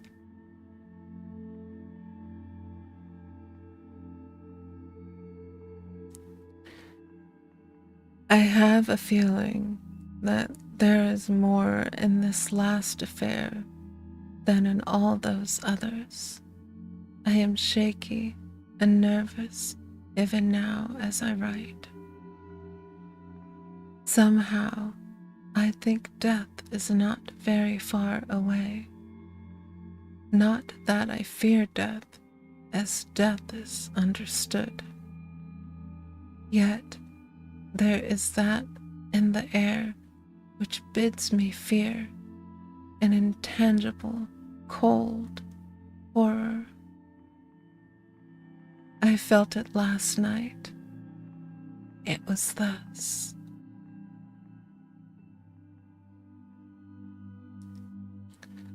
Last night, I was sitting here in my study writing. The door leading into the garden was half open. At times, the metallic rattle of a dog's chain sounded faintly. It belonged to the dog I have bought since Pepper's death. I will not have him in the house, not after Pepper. Still, I have felt it better to have a dog about the place. They are wonderful creatures.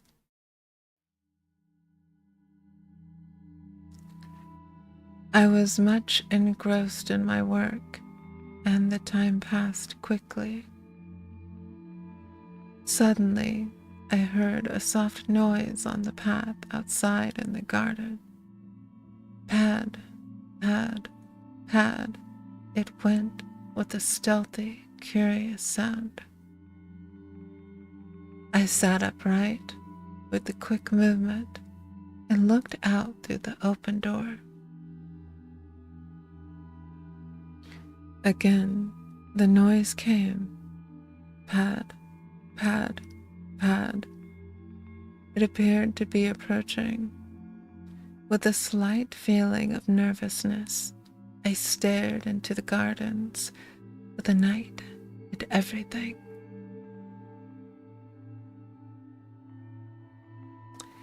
Then the dog gave a long howl, and I started. For a minute, perhaps, I peered intently, but could hear nothing. After a little, I picked up the pen, which I had laid down, and recommenced my work.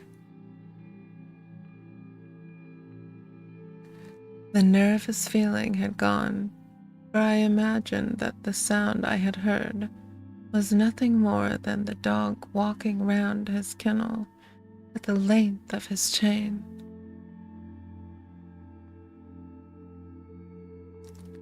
A quarter of an hour may have passed. Then, all at once, the dog howled again, and with such a plaintive, sorrowful note that I jumped to my feet, dropping my pen and inking the page on which I was at work. "Curse that dog," I muttered, noting what I had done. Then, even as I said the words, there sounded again that queer pad, pad, pad. It was horribly close, almost by the door, I thought. I knew now that it could not be the dog. His chain would not allow him to come so near. The dog's growl came again, and I noted subconsciously the faint of fear in it.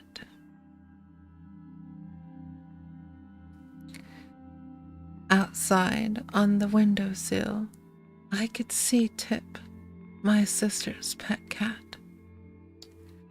As I looked, it sprang to its feet, its tail swelling visibly. For an instant, it stood thus, seeming to stare fixedly at something in the direction of the door. Then quickly, it began to back along the sill until, reaching the wall at the end, it could go no further. There it stood, rigid, as though frozen in an attitude of extraordinary terror.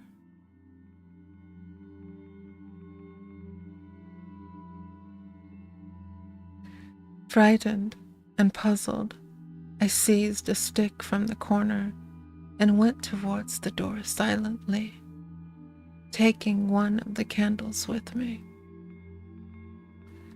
I had come to within a few paces of it when suddenly a peculiar sense of fear thrilled through me, a fear palpitant and real, whence I knew not, nor why. So great was the feeling of terror that I wasted no time, but retreated straight away, walking backwards and keeping my gaze fearfully on the door.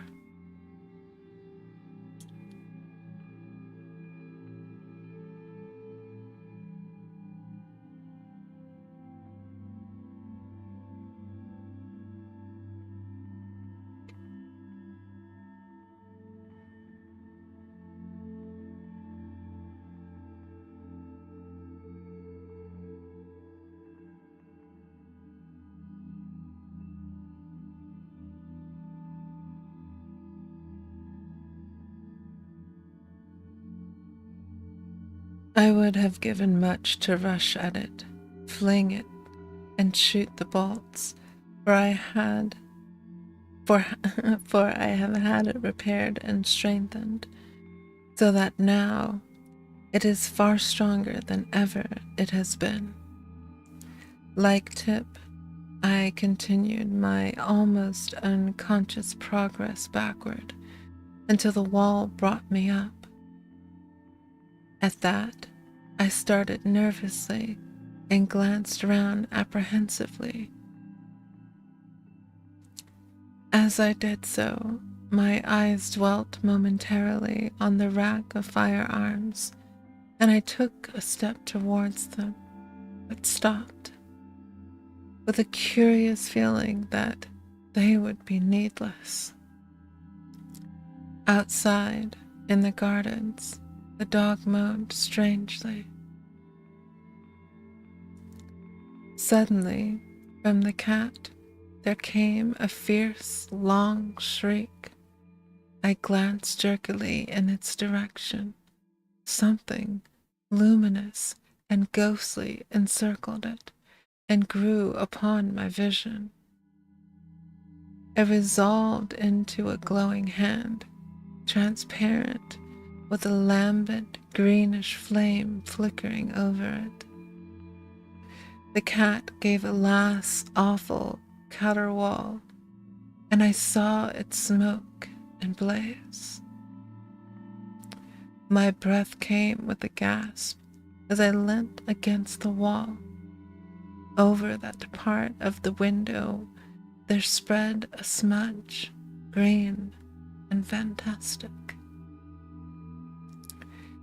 It hid the thing from me, though the glare of fire shone through dully.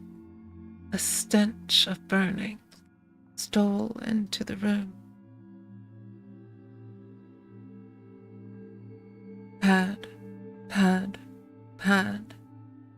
Something passed down the garden path, and a faint, moldy odor seemed to come in through the open door and mingle with the burnt smell.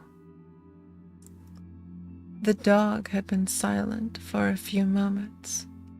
Now I heard him yowl sharply as though in pain. Then he was quiet, save for an occasional subdued whimper of fear. The dog had been silent for a few moments. Now I heard him yowl sharply as though, A minute went by, and then the gate on the west side of the garden slammed distantly. After that, nothing, not even the dog's whine. I must have stood there some minutes. Then a fragrance of courage stole into my heart, and I made a frightened rush at the door, dashed into and bolted it. After that, for a full half-hour, I sat, helpless, staring before me, rigidly. Slowly, my life came back into me, and I made my way shakily upstairs to bed. That is all.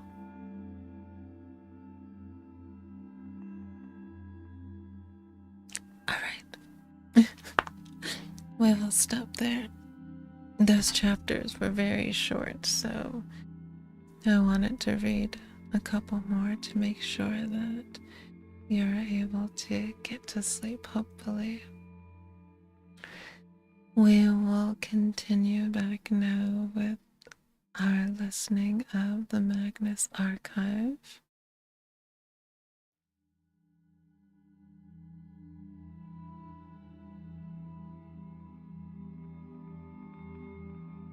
And again, I appreciate you being here,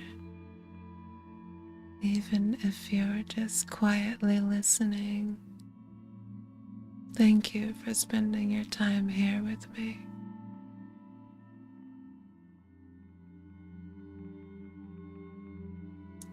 Alright, we are on episode 33, Boatswain's Call.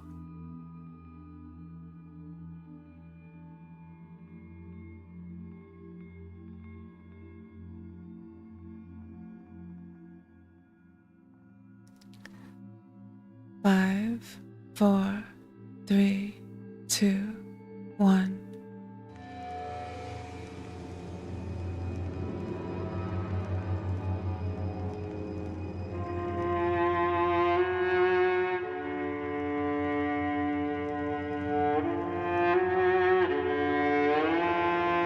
Rusty Quill presents The Magnus Archives.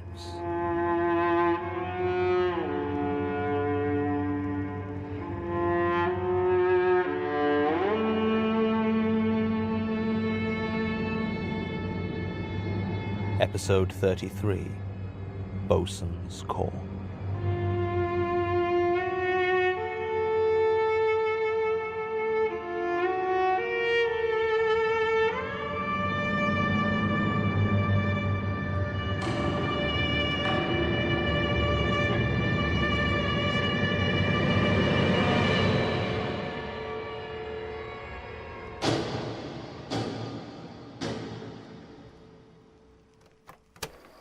Tim. I'd love to discuss this further, but as you can see, I have a recording. Oh, come on. Look, it's not a big deal.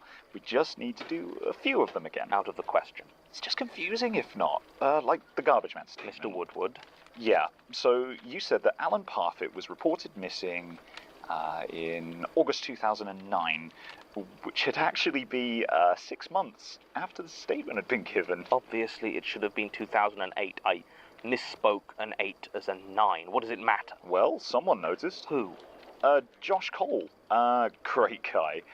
He's one of the students using our resources for a dissertation. Oh, and here, in Miss Montauk's statement about her father's killings, you refer to case 9220611 as case 110692. Oh, and don't get me started on the other case numbers around the hilltop hauntings. They're a mess. Alleged hauntings. And who honestly cares if I misspoke case 9220611 as 110692? Another student? Well, actually, yes. Samantha Emery, she's lovely. She's actually doing a PhD in manifestations. I don't care. It's not enough that Gertrude left us with such a pointlessly awkward filing system. Half the time she doesn't even stay consistent in her own records. To be honest with you, I don't really understand the system either. Last 3 digits of the year, then the day, then the month. I don't know why she did it like that, but I can't change it now. Oh, okay. Alright, so what happens if more than one statement is given on the same day? I don't know. It never came up. Was there anything else? Oh, yeah, just one. Good lord. So, in case 816-3103, it isn't clear if Albrecht's wife is called Clara or Carla, because you keep switching back and forth. Well, I'm sorry if I found it hard to read a 200-year-old letter written in cursive by a native German speaker. Who complained about that one? Oh, it's not a complaint. I just noticed, actually. Look, okay, I know you've been under a lot of pressure. It's not a big deal. I just think it might be worth re-recording these statements. No. I don't have time. I still have a mountain of haphazard statements to get through, not to mention that I need to keep this wretched tape recorder on hand, just in case I encounter one of the files too stubborn to work on anything else, and when I do, I have to actually read the damn thing, which is fine. It's fine. I haven't been sleeping much these last few months. What with all this worm business, which reminds me, if you do see Elias, tell him thanks for the extra extinguishers. Oh, yeah. Yeah, sure. It's getting bad. I mean, Martin keeps showing me his tongue and asking if it looks infested. So what do you want me to do about these errors? I really don't care. But post it on the tapes or something. I'm not re-recording them. Now, if you'll excuse me... Oh, yeah, sure, yep, I'll let you get back to it. Right. Oh. Still running. Okay. Statement of Carlita Sloane regarding her work on a container ship traveling to Southampton from Porto de Tarqui. Original statement given January the 2nd, 2011. Audio recording by Jonathan Sims, head archivist of the Magnus Institute, London. Statement begins. I've been working the shipping routes for years now, so I know there's plenty of messed up things can happen out there. You remember the old saying, worse things happen at sea? Well, let me tell you, it's just as true now as it ever was. But I've never seen weird like I saw when serving on the Tundra. I didn't even want the job, really, but I didn't have a lot of choice. We'd just hit Porto de Tarqui in Brazil in late November of last year when the ship I was on got stopped because of cargo irregularities. I don't know what it was. Might have been drugs, human trafficking. Might have just been a crooked harbour master looking for a kickback, but it didn't really matter. Point was, I had to jump ship. This wasn't an easy thing, though. A sailors' union should be recognized anywhere in the world, but when it came down to it, my membership of Nautilus, a UK union, meant nothing when I was trying to get a place on a cargo run coming out of Brazil. Didn't help that I'm a woman. A lot of people don't think shipping is a job for women. Hell, a lot of people who work on ships don't think it is. You don't see a lot of us in the trade, and every ounce of respect I got, some dick-waving asshole probably bled for. But that's fine. I can hold my own, and it hasn't been such a problem since I shaved my head. It was enough to keep me on land for a good few days, though, as I tried to find another ship to take me on. Well, that and my bad Spanish. I'm sure I don't need to tell you how relieved I was when I heard that a British ship had made port, the Tundra. Now, at that point, I was starting to get a bit desperate, so I was keen to go to the captain and just about beg passage. Screw my qualifications. If he needed, I'd sign on as a workaway. I could find a better position once I was somewhere I spoke the language properly. I eventually found the captain in a small bar in one of the seedier areas of the dockside. I'd been told his name was Peter Lucas, but to be honest, I wouldn't have needed his name. He was the only white guy in the place. Even by those standards, he was very pale. Weirdly so for someone who apparently lived their life on the sea. He sat there at a small table completely alone, drinking a cup of black coffee. He was staring into the distance and didn't seem to notice anything going on around him. I sat down opposite and coughed. His eyes only moved a fraction of an inch to focus on me, but it felt as though the movement had the weight of a heavy stone door. Like a tomb. Don't know why that's what popped into my head, but there you go. I asked if he was Peter Lucas, and he said yes. I'd gone blank on what to say next, and it was then that I noticed the silence. I looked around to see that the place was now completely empty. Even the bartender was nowhere to be seen, and the only sound was the whir of the ceiling fans above us. The captain was still staring at me, so I swallowed my unease and began to explain my situation to him. I left out the part about the criminal possibilities of my last ship, but was clear that I was in desperate need of a new post. When I had finished, he was quiet for a few minutes. Then he nodded. "We have one space. Report tomorrow. At dawn." That was all he said, and it was all I needed. The Tundra wasn't difficult to find when I headed to the docks the next day. It was big, already stacked high with an array of colourful shipping containers. I wondered if they'd loaded it up overnight, as there didn't seem to be much activity from the crane. It was early, and I was glad I was leaving Brazil before the wet season really got going, as the sky was threatening to break.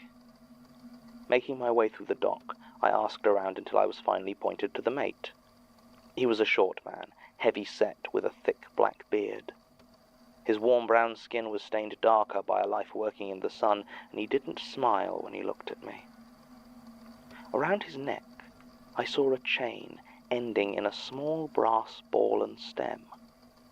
It looked like an old boatswain's call, an antique sailor's whistle. I introduced myself, told him what I'd told the captain, and gave my qualifications and experience. The bearded mate listened quietly until I finished. Then he shrugged and said they were in need of an ordinary seaman, and I was welcome to the position if I wanted it. OS was a bit of a step down for me, as I'd been pulling able seaman pay for these last few years, but it was a ticket out of Porto de Itaqui, so I jumped at the chance. The mate still didn't smile, but he did offer his hand, and introduced himself in a gentle Dutch accent as Thaddeus Dahl, first mate of the Tundra. I was surprised, as it seemed a bit abrupt to be leaving, and I hadn't even had time to stow away the duffel bag that was my only luggage. Still, I wasn't about to disobey the first order I'd been given on a new ship. The Tundra was pretty normal. I've served on a half-dozen ships almost identical to it, and I fell into my duties quickly. We set off almost as soon as I was on board, and it was only later I discovered we were heading across the Atlantic towards Southampton. I was very happy to find that out, as I had assumed we'd be making plenty more stops before crossing back to England. With any luck, it wouldn't be more than a couple of weeks before I was home, and those would be spent in maintenance, repainting, and taking watches with Iron Mike, the autopilot, so that was fine. But I did start to notice a few things on board which didn't really seem to add up. The first was the crew. They were quiet, Very quiet. I mean, I've been on ships where I was pretty much the only native English speaker, and plenty of people prefer to keep to themselves. Hell, not being too comfortable around people is a damn fine reason to go to sea. This was different, though. It wasn't just that they didn't talk much. They seemed uncomfortable with me. They'd avoid eye contact and only barely acknowledge me if we were on shift together. At first, I thought it was because I was a woman, but then I saw that it wasn't just me. They avoided each other just as much as they did me. Meals were always quiet, no matter how many people were eating, and there was no friendly game of cards or chat in the living quarters. There was no real conversation in any language. It was like they were doing everything in their power not to think about each other. It took me less than a day of ignored hellos and grunted answers before I fell into line, becoming just as quiet as my crewmates. The only person who spoke was Thaddeus Dahl. The mate would walk among the crew, giving instructions and orders in a dozen different languages as the crew scrambled to carry out his commands. He was just as composed as he had been when I met him, and it soon became clear that if he had emotions, he kept a tight wrap on them. He would stride along the ship, his antique whistle swinging from his neck.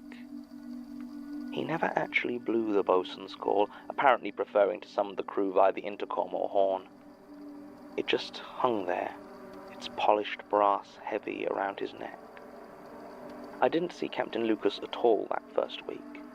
I only knew he was on board because every mealtime the cooks would hand a tray of food to the mate, who'd take it up to the captain's cabin. We never saw the man himself, though. There was one crew member who did catch my eye. He was a young guy, white, and, from what I could tell, Scottish. I never really got more than his name out of him. Sean Kelly. He had the bunk opposite me, and we were on different shifts, so I would often see him lying there when I returned from my night watch. He didn't talk any more than the others, but he also didn't go around with that blank look on his face. He looked scared. There were other odd things about the ship, but hands down the weirdest thing I didn't notice until a few days out into the Atlantic. Now, one of my duties was to check the deck containers were securely in place. None of the twist locks or lashing rods had broken or come loose. It was usually just busy work. I'd never been on a ship that lost a container, though it does happen. This shift, though, I noticed something wrong. I saw that one of the lashing rods towards the stern had broken, and not at one of the ends, or the twist lock itself, but right in the middle of what should have been solid metal. From a distance it looked fine, new paint shining in the sun, but looking closer I saw that it had rusted all the way through. Not just that, but checking out where the rod connected to the container, it became clear that they had rusted together. Fresh paint covered up most of it, but once I knew what I was looking for, I saw it everywhere. The shipping containers, all of them, were rusted in place. How could this have happened, though, if they were being changed over at port? How long had the Tundra been sailing with the same cargo? I decided I had to look inside. Stupid, maybe. If it was something illegal, they might toss me overboard first and ask questions never, but only if I got caught. And I was just about sick of nasty surprises. I did it on my next late shift. I kept an eye on the rest of the crew and waited for my moment. I'd already marked out a ground-level container where the padlock had practically rusted off. It wouldn't be difficult to get it open. It was about 3 a.m. when I had my chance. I was alone on deck, and the wind was howling, loud enough to muffle the groan of the container's rusted hinges.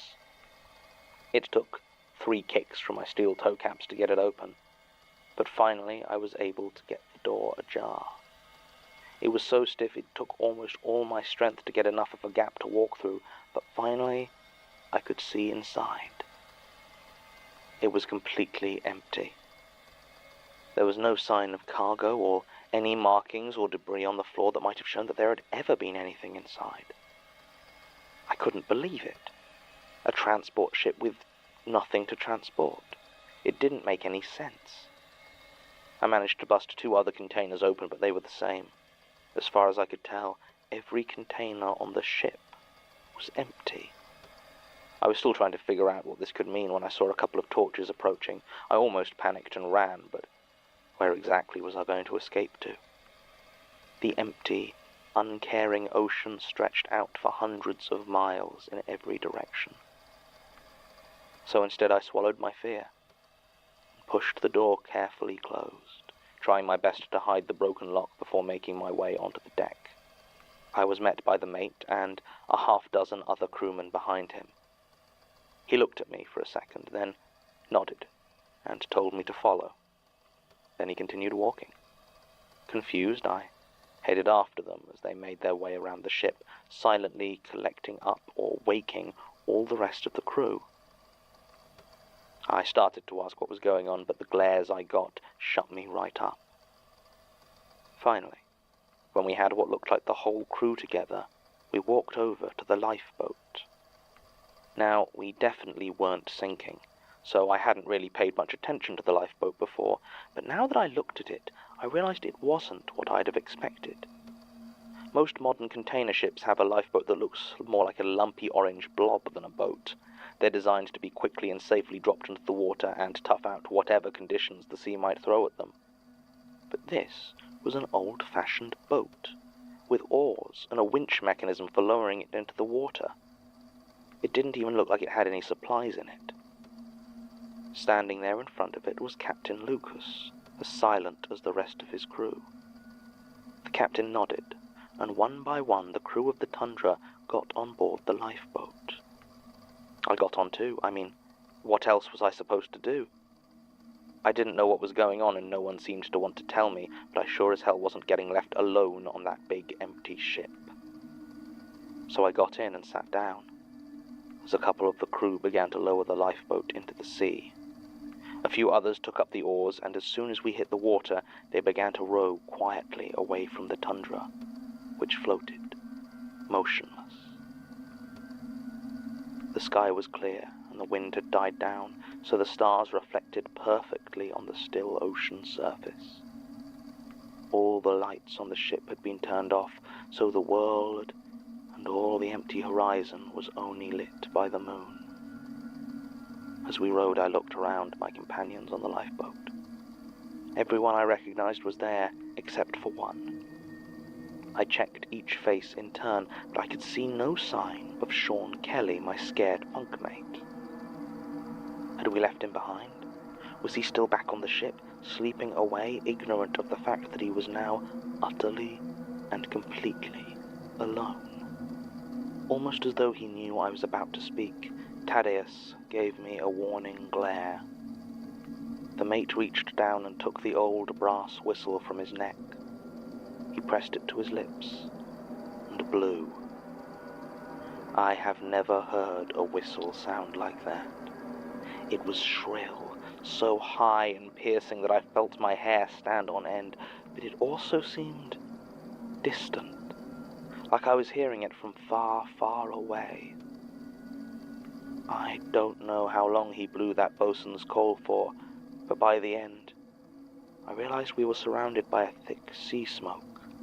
We should have been too far south for it, but it rolled and billowed around the lifeboat, obscuring the tundra. No one said a word, but I could have sworn a few of my shipmates were crying. I don't know how long we floated there, sat in the dark water, but eventually the fog cleared, and the mate sounded the bosun's call again, this time a short, sharp whistle. We saw the tundra, dark and still upon the water, and began to row back towards it. The lifeboat was painstakingly raised, and the rest of the crew returned to their positions. Sean Kelly was nowhere to be seen, and I never saw him again. After that night, the atmosphere on board changed. People talked, and you'd occasionally hear actual laughter. Games were played, people drank, and there was this sense of relief to it all. I tried to join in, but got dark looks any time I asked about Sean.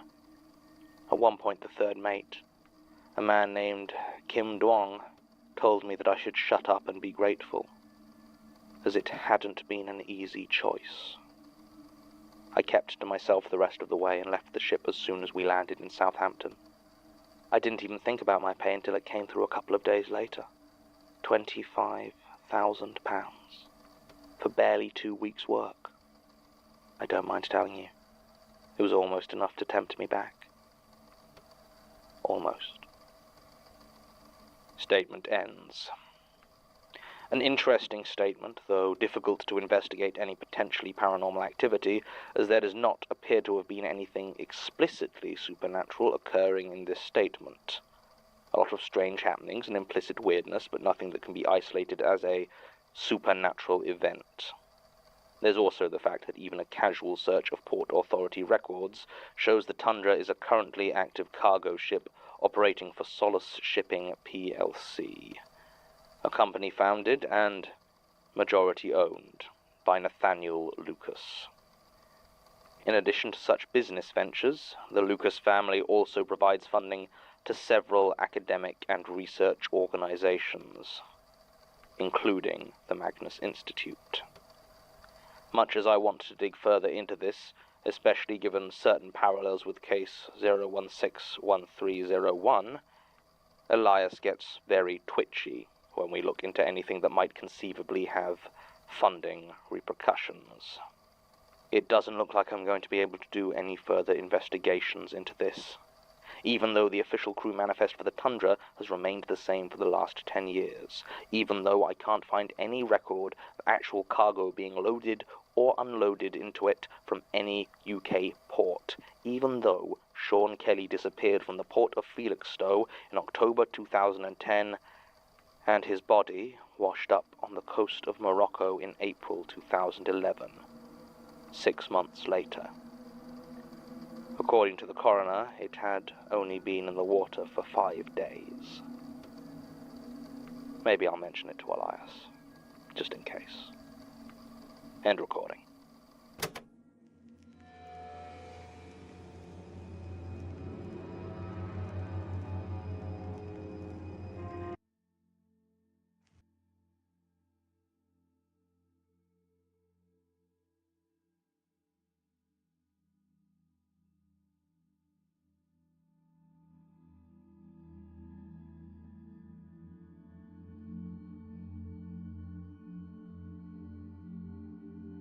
So that was one of the episodes that I hadn't remembered very well. And now going back and listening to it again,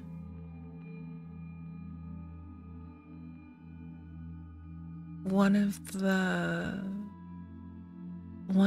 themes, like one of the fear themes, is like the fear of being alone.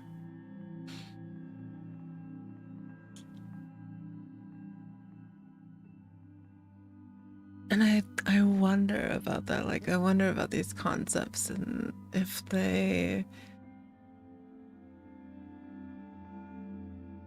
these sort of like gods of these fears like were to be something that was really like the driving force behind, like our own natural fears.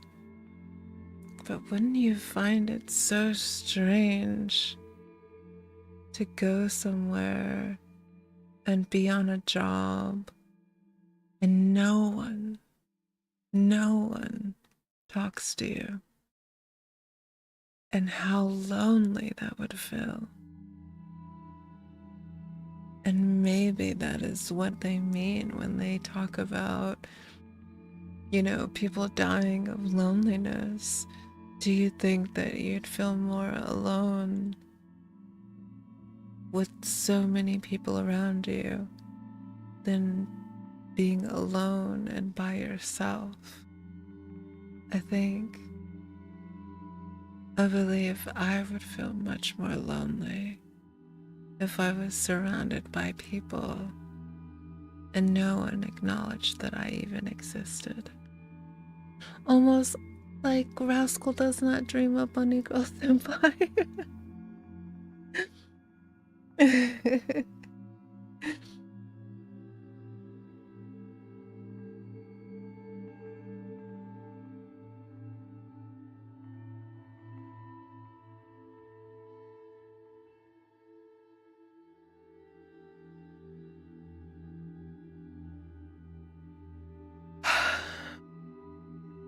Oh, the EP is coming. Episode 34. Anatomy class.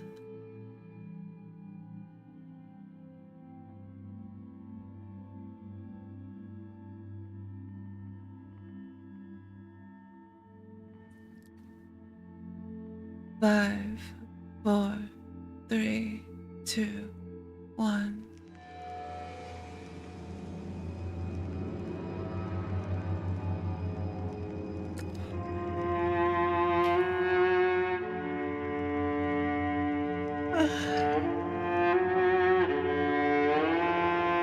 Rusty Quill presents the Magnus Archives.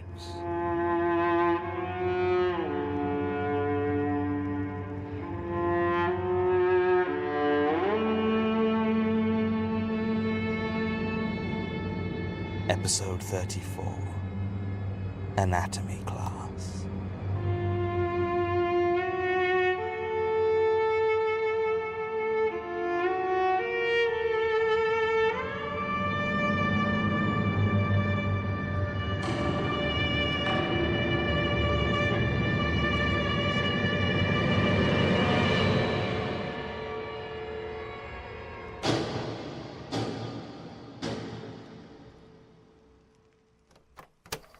Apologies for the somewhat archaic...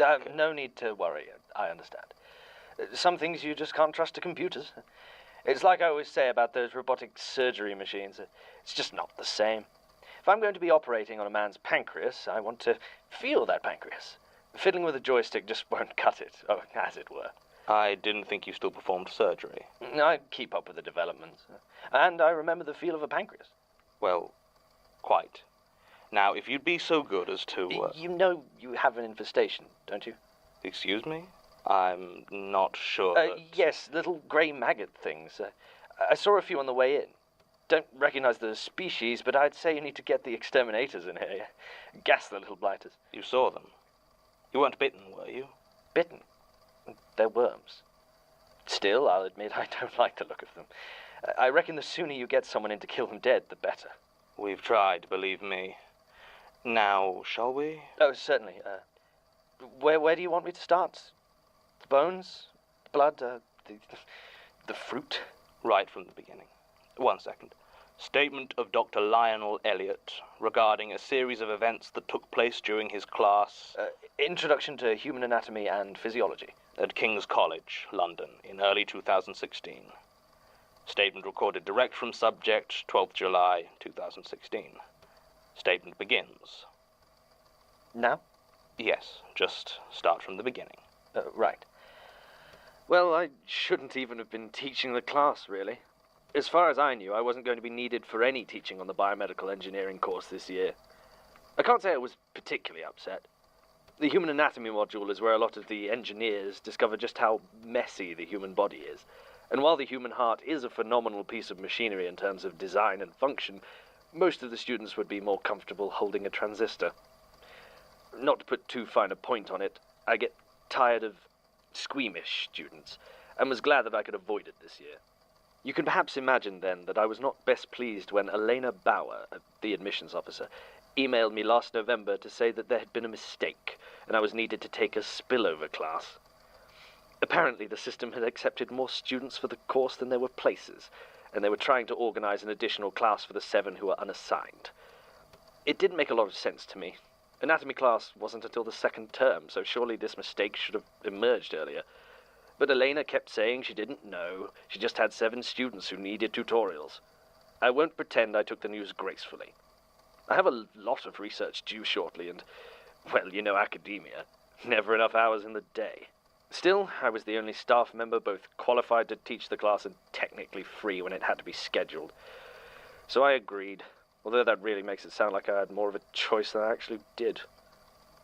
I didn't meet the students until the module started this January. I wasn't responsible for any of the lectures, so the first time I saw them was in our initial class tutorial. They all sat there, all 7, staring at me, and I felt oddly uncomfortable. There was nothing wrong with them, of course. Nothing strange to see or to look at, just...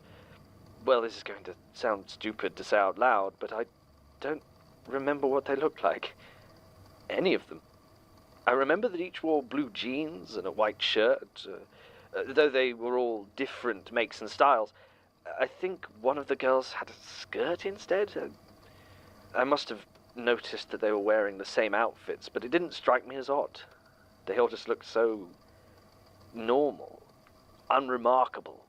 I remember their names, though, from the register. They stuck with me, maybe because they were such an international group.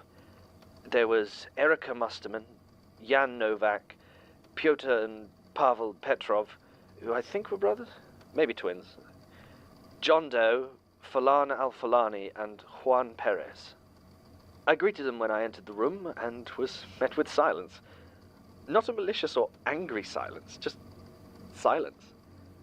I've never been self-conscious when teaching, but walking to my seat with those 14 eyes just watching me, it made me ever so slightly uncomfortable.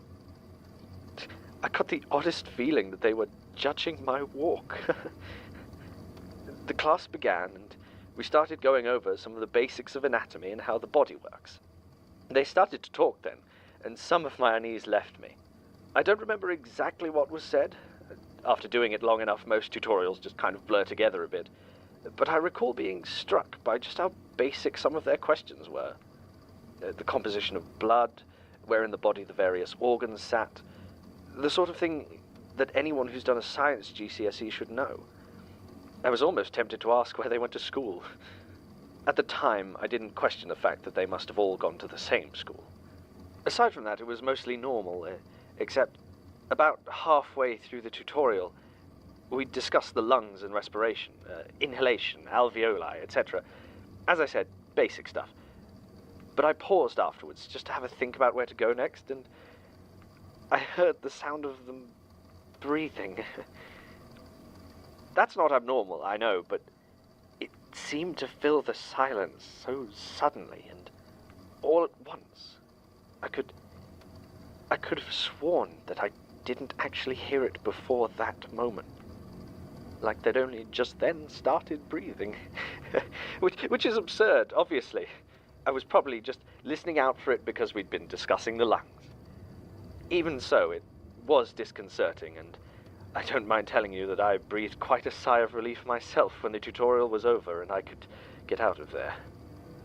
Now, I consider myself a conscientious worker, and in all my years at King's, I can count on one hand the number of times I've called in sick. But when the time came for the next tutorial with this class, I had to stay home with a migraine. It wasn't a lie, exactly. The thought of sitting there for another 2 hours with those staring, placid eyes gave me such a spell of anxiety that my brain felt like it was being stabbed with a shard of ice. I did have to teach them eventually, of course. I couldn't avoid it forever. Re-entering that room, though, all of them were sat in the exact same positions, in the exact same clothes. Their breathing deliberate and almost pointed. When Erika Musterman, or was it Jan Novak, said good morning, the others followed suit, one by one, and I had to fight the urge to run.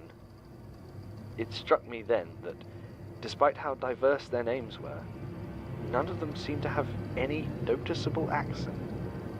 Not that it did anything to reassure me. There was no one else who could take the tutorials. Believe me, I did everything I could to try and find a replacement. Still, once I got used to their stares, their silence, and the fact that their questions were both specific and oddly basic, one of the Petrovs once asked me how sharp are the knees meant to be. Well, it was just about tolerable. I'm a bit ashamed to admit it, but I came to terms with the fact that I didn't care if they passed any exams. And that actually made the whole affair more manageable. I just did my best to stop caring.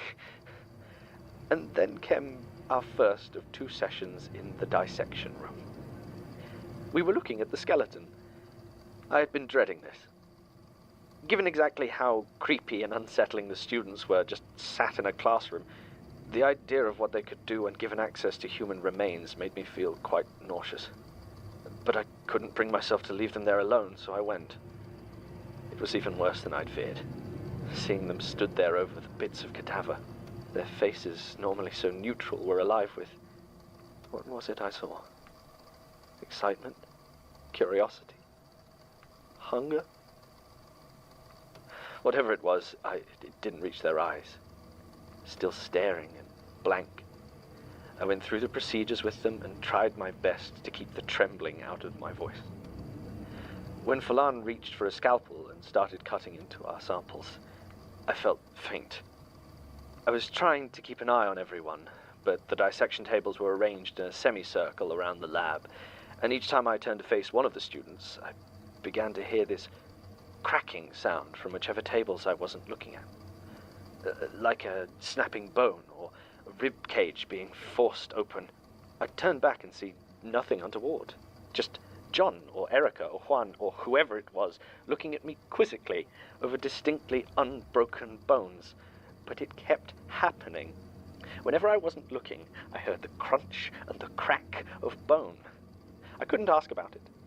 I knew the dead-eyed, mute stare they'd give me if I did, and I just couldn't face that.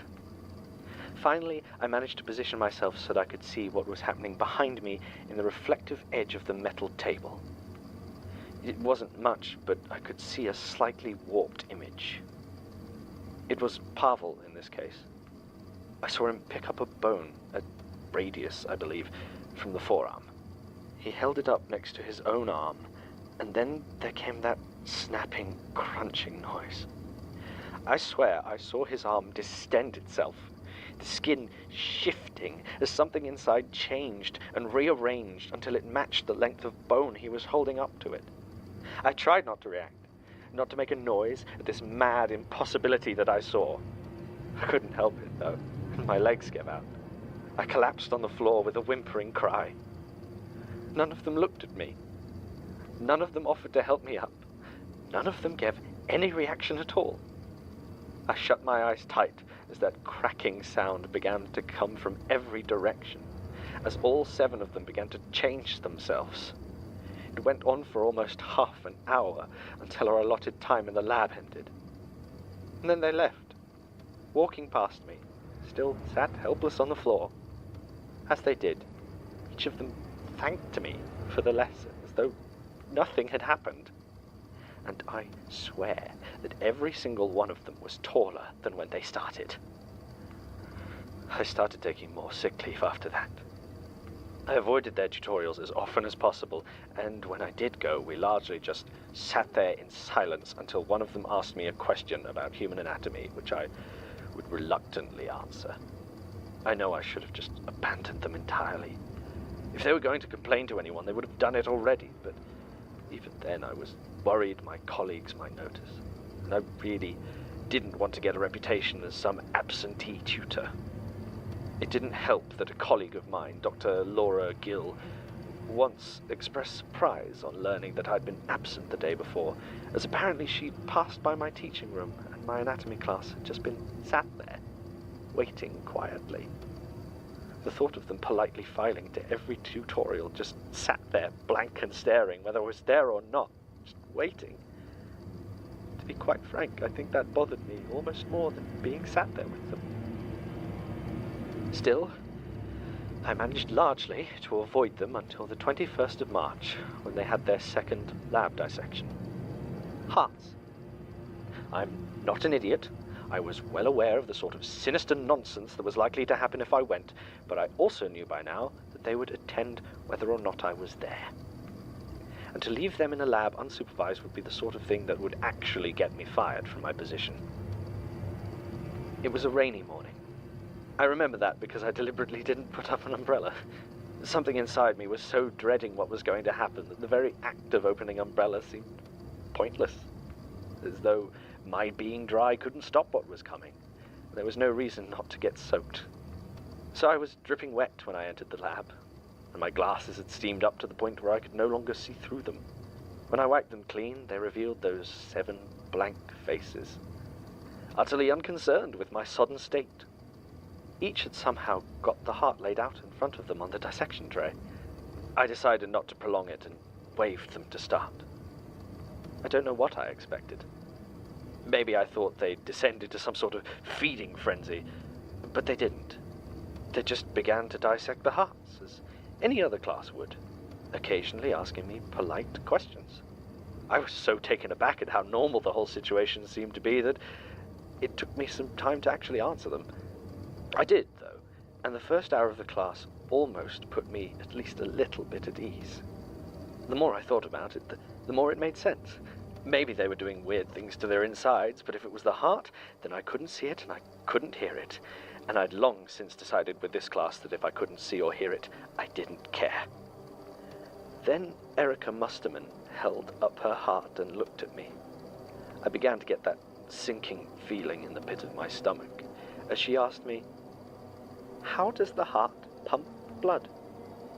I started to explain the biological mechanisms of the heart pumping when she shook her head slowly and said, "What does it look like?" And then when I didn't answer, "Is it like this?" The heart in her hand began to spasm, not like the regular rhythmic pulse of a heartbeat, but like a balloon being rapidly squeezed at one end. Bits of it swelled and stretched and distorted, seemingly at random, and blood began to flow haphazardly from the ventricles, dripping down Erica's forearm and dribbling onto the floor. I stood there, speechless, staring at this horrible miracle, from when behind her I see Falan raise his heart, saying, "That's not what it's like." And blood starts to gush from all over his heart in tiny geysers, shooting in every direction. Soon each of them is holding a heart up, each pumping and throbbing differently, blood leaking, spurting out of them in a different way, a different nightmare. They wanted me to tell them which was right. I don't know how long I stared before I finally raised my hand to point at Jan Novak, who seemed to have the closest to an accurate impression of a regular human heartbeat. Then I turned and walked out of the lab. I spent the rest of the day sat in the staff room, waiting for someone to come running in, screaming about the lab being full of blood. I expected questions I couldn't answer, and immediate termination. But nothing happened. No one came. When I returned to the lab several hours later, there was no sign of any blood, except for the tiniest speck dried into a tile crack in the corner. Unless that had been there before. I don't know. My shoes were still speckled with blood, though, so I know I wasn't hallucinating it. I checked with Dr. Gill, confirmed that she could see the spots, though I neglected to tell her it was blood. I had no intention of inviting further questions. I missed the next 3 tutorials. I just stayed at home, but something wouldn't let me just simply let it go. Finally, I made a decision. I wanted to see where they lived. I felt like I needed to, for some reason. Needed to see if they existed outside of my class, outside of my mind. I asked Elena, and irregular as it was, she gave me the address. It didn't surprise me to find out they all lived in the same place, a semi-detached house on Kingsland Road in Newham. I'm afraid I don't remember the number, and the details have disappeared from the college systems. The house itself was run down, as might have been expected, and I must have spent a good 15 minutes just stood in front of it, waiting for the courage to approach. Finally, I knocked on the door. The wood was old and dry, and some flaked off under my knuckles. It opened immediately, and there stood Jan Novak. When she saw me, her mouth twisted into something I think was meant to be a smile. "Hello," she said. "Have you come to give us more lessons? We would like to learn about the liver." Her eyes locked onto my abdomen. I was about to reply when a muffled scream of pain came from somewhere deep inside the house. It sounded ragged, like whoever was crying out had been gagged. I looked to Jan Novak, who showed no indication she had heard it, still staring at where I taught her my liver would be. I ran, and she watched me go without moving. I did call the police, but they just told me that the house was currently unoccupied and they'd found no evidence that there had been anyone present. I took great pains never to see that glass again. I avoided all tutorials and simply waited until the end of term. I haven't seen them since. That's it? Not quite. There was one other thing. When I went to the classroom shortly after what should have been their final tutorial, I found something on the desk. It was an apple. Next to it was a handwritten note that said, "Thank you for teaching us the insides." I burned the note, just in case. And the apple? Did you eat it? Do I look like an idiot? Of course not. I cut it in half first to check if it was off. And? Human teeth. Inside were human teeth arranged in a smile. Here, I brought you the two halves to see for yourselves. Oh, good Lord, that's... Deeply unpleasant, yes. You can keep it if you want, as a proof. We do not want it. I'm afraid it isn't really proof. Someone could have stuck those teeth in after the apple had been cut. You think I would do that? I didn't say you would. I just said it was enough of a possibility that I don't think your tooth apple has a place in our artifact storage. Also, it is technically medical waste. Fine.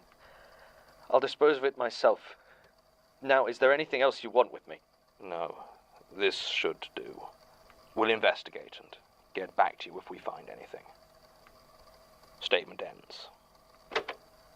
The first thing about this statement that makes me dubious is that it comes from a fellow academic.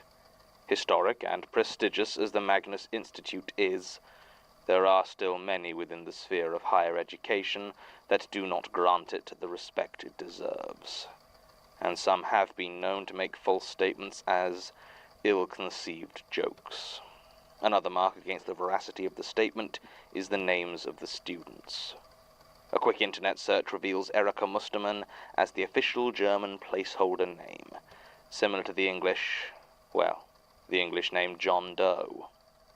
The same is true of the other names. Juan Perez is the generic name of choice in most Spanish-speaking countries, Fulan al-Fulani in the Middle East, etc. It seems strange to me that Dr. Elliot would fail to take note of this. Still, Tim made contact with Elena Bauer in the King's Administration Office, and while she couldn't find any actual records of them in the system, she does remember them being there, and confirms that she assigned them to Dr. Elliot last year. She could be in on it, of course, but Tim seems to believe her. There's also the matter of the teeth.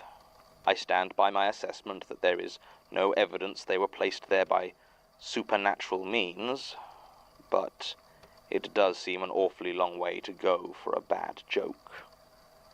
In the end, we did send them off to a dental specialist, but they weren't able to tell us much beyond the fact that they all seemed like healthy adult teeth, and most of them appeared to come from different people.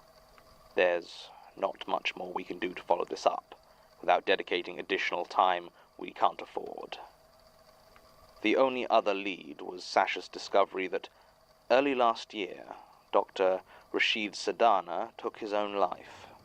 There's no direct connection, except that he taught the Anatomy, Physiology, and Pathology for Complementary Therapies course at St. Mary's University, and the only note found near the body simply read, "Not to be used for teaching." End recording.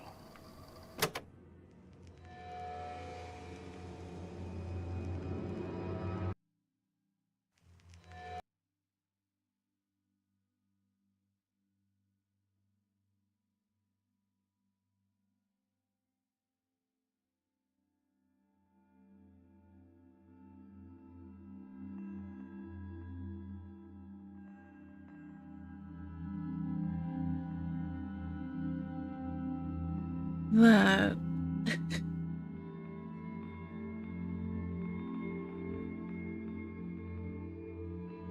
hearing that episode again after having finished the series,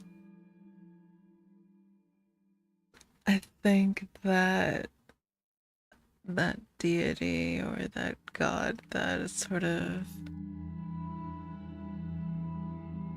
overlooks like that kind of a fear, if I'm connecting it to the right one, was probably one of my favorites by the time that I finished the series.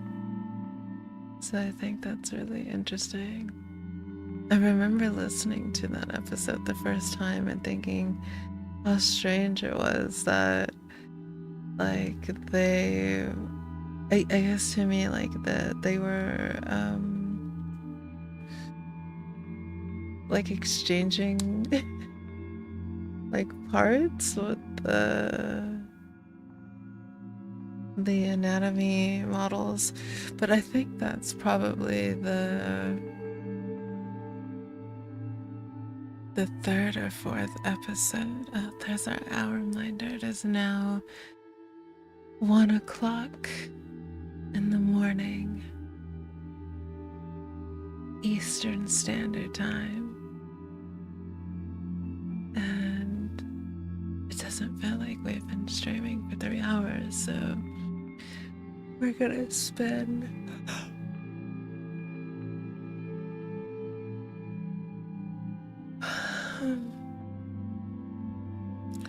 this last 10 or 15 minutes just allowing ourselves to slowly drift to the music. And as I have said in the beginning, we do have a goal here of viewers and dreamers being able to fall asleep. So I hope that you have enjoyed not just listening to reading tonight, but also to listening to the podcast and the stories. I hope that tomorrow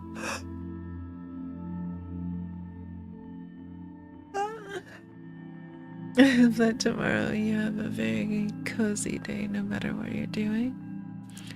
Make sure that you get a little bit of sun. Maybe take a mini cat nap outside. I surely will try to. And I will see you back here on Monday, my dears. Thank you so much for spending your time here with me. As we like to say, Oyasumi, or Oyasumira, or sweet dreams, and good night. Enjoy the music, and then we'll have our gentle ending and just go to our outsu scene. Let's fall asleep together in our pillow fort.